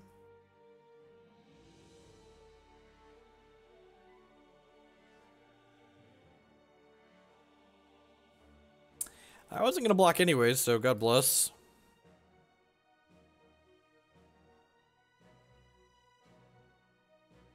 Well, I guess this can kill the Walking Ballista. Nah, I'm just gonna put this stupid Herald of Anguish into play. The games we win involve this card, so let's try and win the game. No, no. Opponent is missing red, that is correct. We know they have this raging sword tooth in their hand.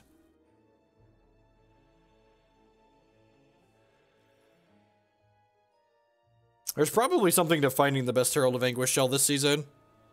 This card's been really impressive every time we put it into play. The rest of this deck seems like kinda clunky. But like finding a way to play this as a payoff and something reasonable seems like probably worthwhile.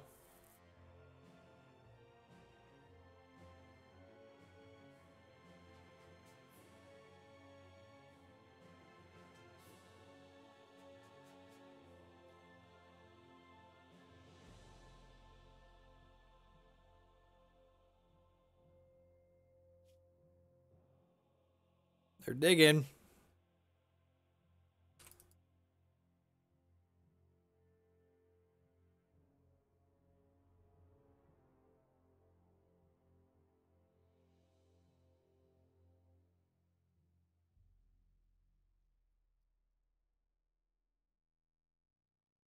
This all deck seemed great. It's definitely the best of the 3 decks we've played tonight. It's up on my YouTube channel now. Oh, geez. This is a combo with Rift Draw too. I didn't even think about that. It lets him attack in now too. Man, that's tilt.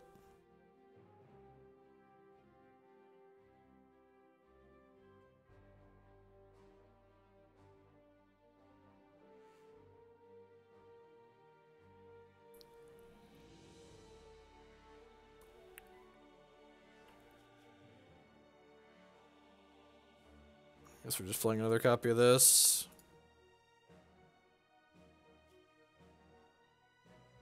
Make them discard 2 cards.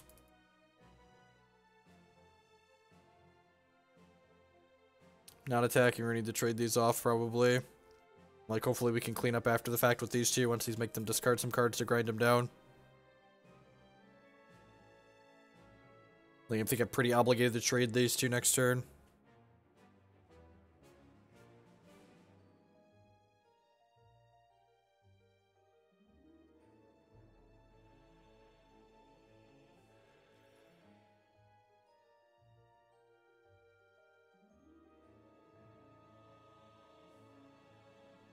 Awesome, Twisted Chaos. I'm glad you're enjoying it.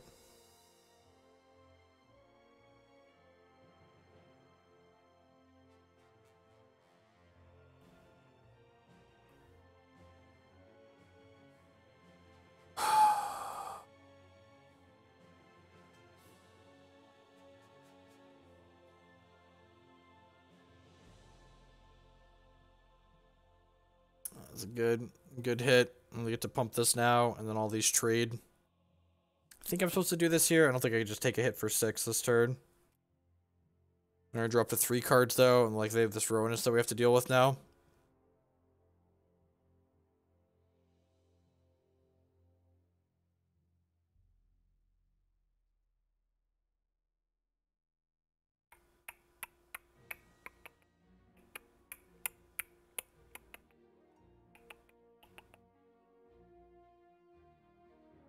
I know there's some budget versions of the Teramo list as well. There were a couple of people talking about in the subs Discord.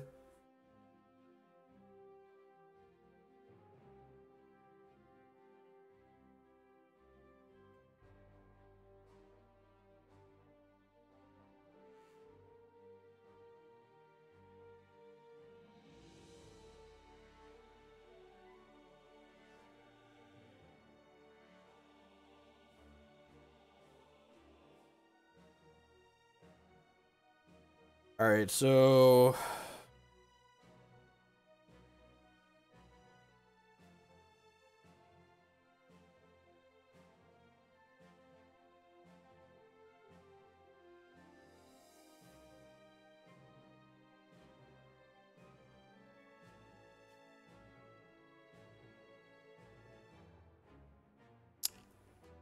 play Thopter turn next to your Fetid Harvester plus Tez to kill Ruinous.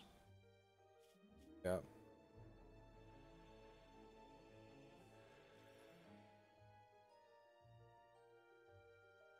Oh, you know what? I messed up my sequencing here, right? I could have played this first and then also played this Renegade Map this turn, because I could have played this and then improvised this off of these 3 and then had 1 more mana for this Renegade Map. Yeah. I am set up for Tezzeret to kill this Ruinous this turn though, which is nice.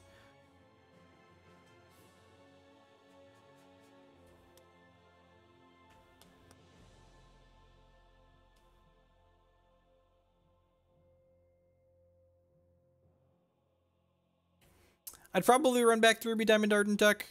Pretty happy with that. Seemed fine.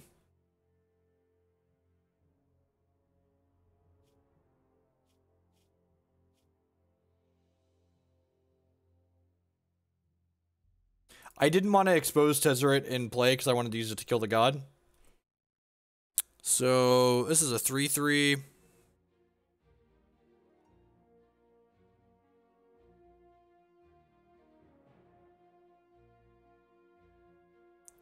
Attack with both of these. Use the Aethersphere Harvester to block one of these so the Tezzeret lives.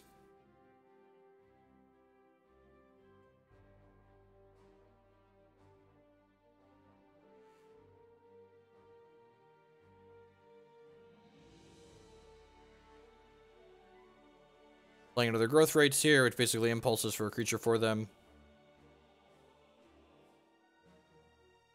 This card's really good with the Enraged Dinosaurs.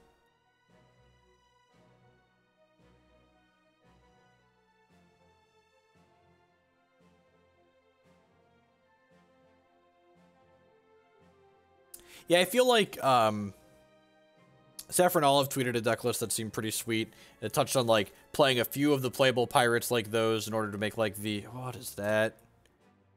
Enters your hand if you cast it from your hand. Destroy all non-dinosaur creatures. All right.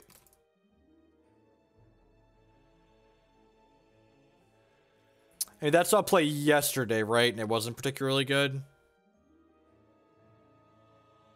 I guess I'm going to hold this activation for now. So kill this. I'll hold on to this for now. I'm gonna hold on to this map for now because we could use the trigger revolt potentially.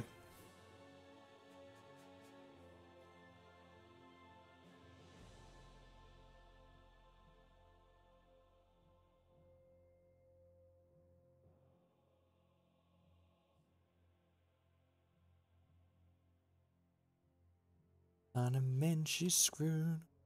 8 mana is so much mana. I guess that answers like what the payoff for growing rights is. Like 8 mana is a lot of mana. Let's see if they see the line to make a Servo and have this eat this. Doesn't look like it.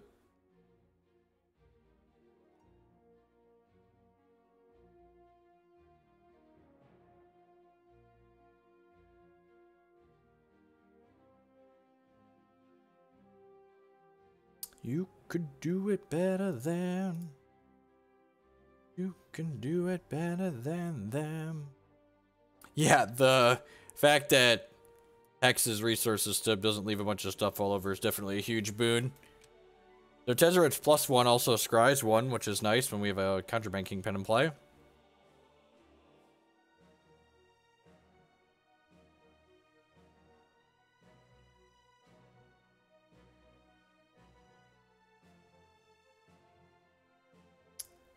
It's a pretty good one. Better than them. Better than them. Ooh, better than them. Oh, yeah, that's fine. Gives me something to sacrifice to this.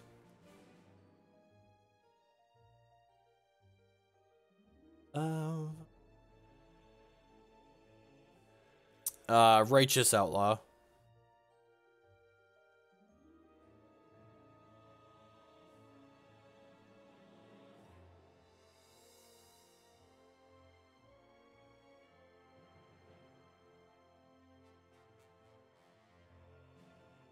Discard your only card. This thing doesn't even trample, right? What kind of 8 mana card doesn't even trample?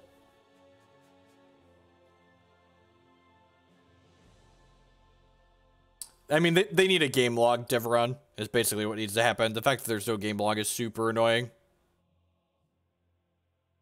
Jump block you with my Servo, because you don't trample. Silly dino. Yeah, they're just like straight up losing this race, right?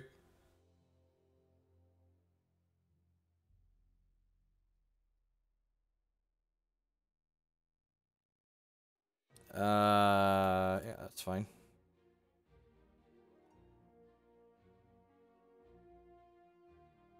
This time I want to stack it so I draw before I scribe because I know I want to draw the card that's on top of my deck.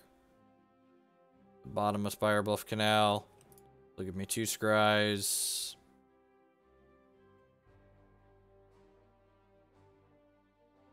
What humans do.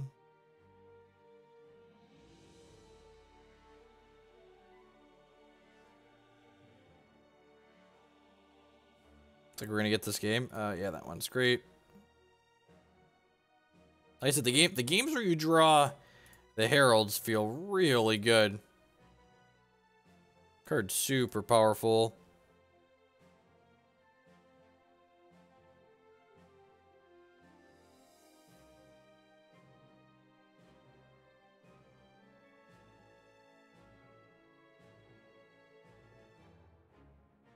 This Tezzeret could actually kill this 7/7 next turn, which is funny. Not that it really matters, like my opponent's dead in the air, but it's fun to think about.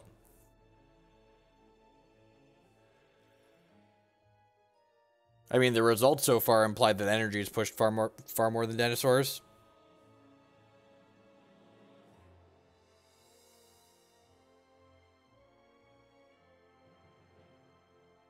The results from the open were not particularly promising for the dinosaur tribe. So what, next year, 12 months from now, dinos seem solid?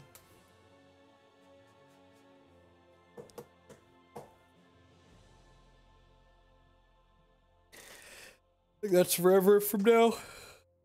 It's like a whole lifetime away. It's what, 3 set releases? Energy mechanic is, and like, let's be honest, like R&D introduces a new resource to the game. Like, what are the odds that like they got it perfectly right the first time? We are 1-2 with this deck. The sum of the parts isn't particularly impressive. Herald of Anguish and Scarab God do some heavy lifting.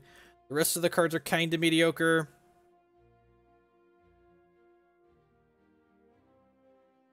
I mean, it kind of beats Ripjaw. They still get to cantrip it. Coming out. Girl, that's all you ask of me. Analyque seems pretty good against the deck full of 8-drops. I punted the mono red matchup for this deck actually seems pretty good, like between Contraband Kingpin and like the servo generators. I messed up our first round against the mono red deck that we played, but the other two matches we just kind of came up a little bit short. This hand might be slow. I don't know, turn 3 Metallic Rebuke's probably fine. Hopefully we draw a cheap artifact. I think I'm going to keep this just because Herald of Anguish is so good in this deck. Like having it guaranteed at some point if we survive is pretty good. Draw a Renegade Map on one like a professional. Have Mana Leak up starting on turn 2. Yeah, the mono red matchup seems pretty good, Zach. I definitely see this deck stomping up mono red because like our other cards that are just like kind of mediocre are like very reasonable against mono red, it feels like.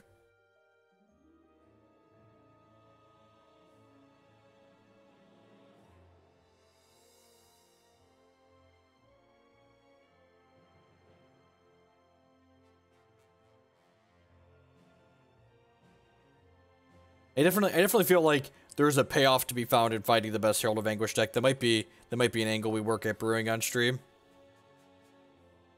Huh.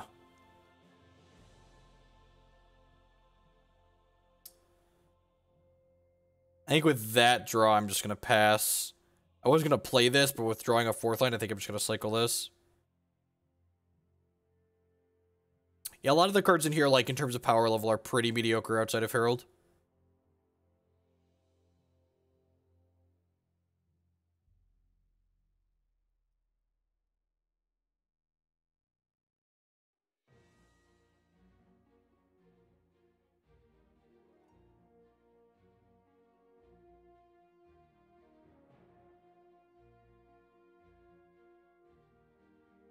Tez is a pretty mediocre card. Am I cracking this and killing this? I feel like that's not unreasonable.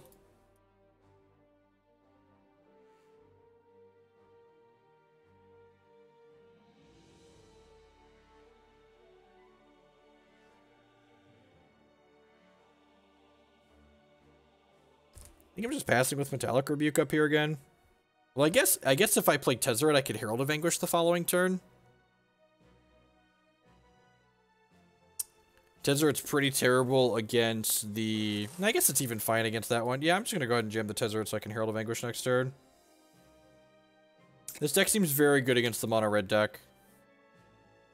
You can watch the match we played on replay when it gets uploaded to my YouTube channel after that. I played in the first round today. Made a bunch of little mistakes that ended up adding up, but I think this deck's actually pretty good against the mono red deck. I don't know if I like it against the field necessarily. I haven't played enough to have like a super educated opinion on that one way or another, I don't think, but it definitely seems like it's doing kind of powerful things. Gonna stay the night. So, get another one. Why do you have to wait 24 hours to post on YouTube? Like, my first 2 videos from our stream today are actually already on YouTube because I upload them while I'm streaming. God bless fiber internet. Discard a card, opponent.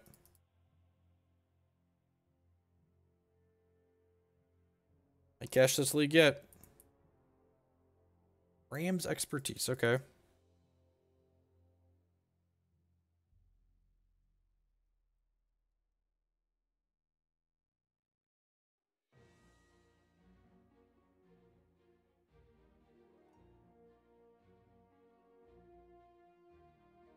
This card's super annoying because it lets this attack through this.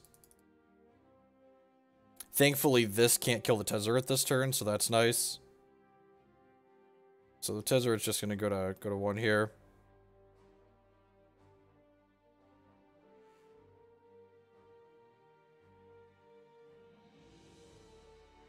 Gonna stay the night.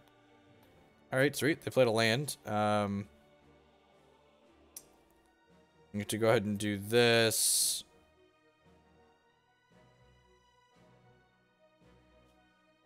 Let's play this Herald of Anguish.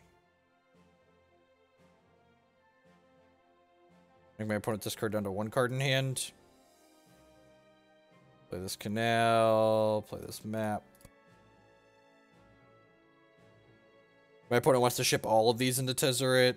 They can and kill it, but then, like, I'm going to get to eat these 2 to do so.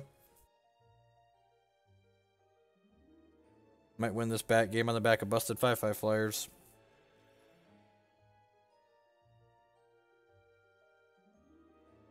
They only have 5/6 mana right now. Tezzert's doing God's work here.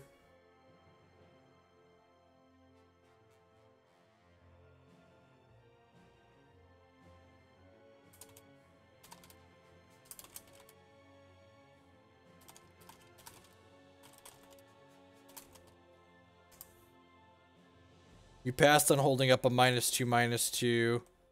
How is that? -2/-2 requires 2 mana. I don't think I could have held up a -2/-2. This is a tapped land.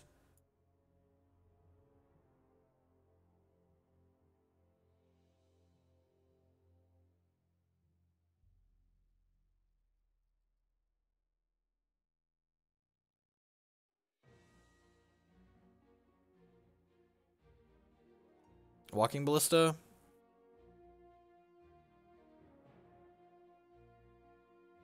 Yeah, Spirebluff entry plate tap. Otherwise, I agree. I think if this means I really don't want to block now, right? He's all going at Tezzeret. Yeah, God bless. I'm going to eat the Servant of the Conduit. If they want to spend all 3 counters off of this to finish off this 1 Herald of Anguish, I think that's fine.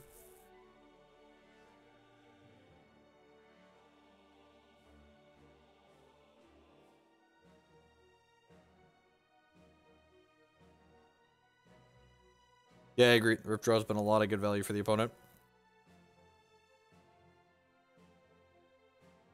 Whoa! God, that's aggressive.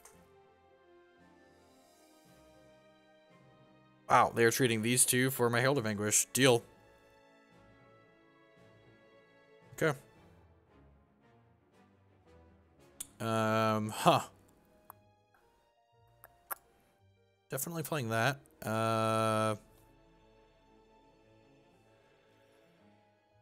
mean, I'm just winning this race, right?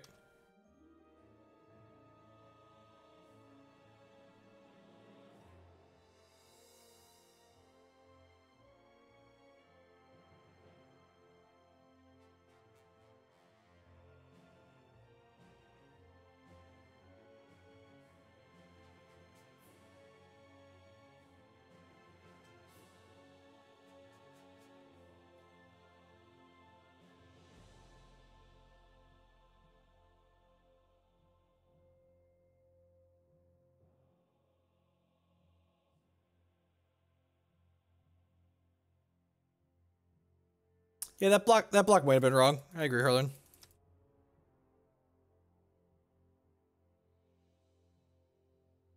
We're not in a bad spot, but yeah, I could see that block being incorrect.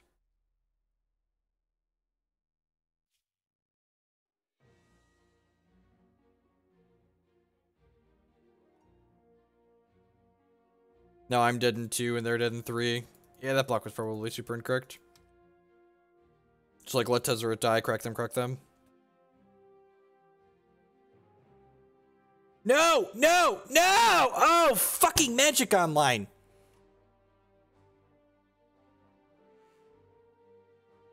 Oh.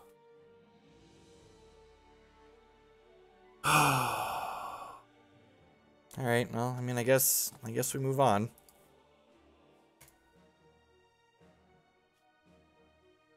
My client locked up, and play is right there next to cycle.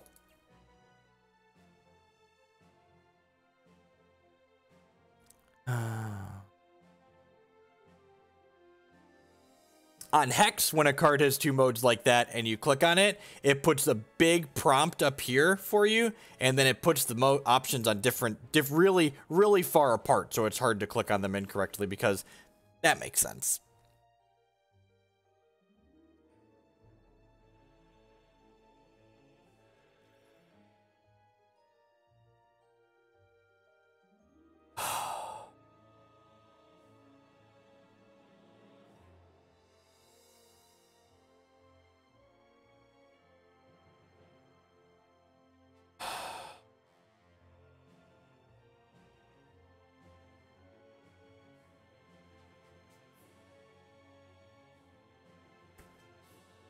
I mean, I guess it buys us a turn to do this. I think Harlan was right. None of this would have mattered. My opponent would have died this turn if I wouldn't have taken those blocks, most likely. Although, they could have just, like, drawn cards with their Riptide Raptor plus their Walking Ballista. Oh, kill their guy and hope they don't make mana. That's a good line, Zach, actually. Maybe I should have killed their guy preemptively.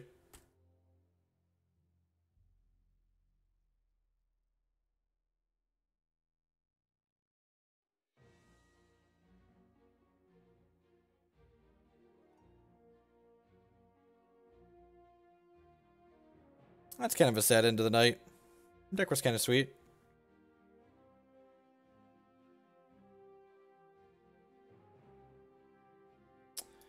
Alright, I guess we're not dead yet. Oh no, this has trample. We are dead. Got it. That dinosaur tramples. The 7/7 does not, but that one does.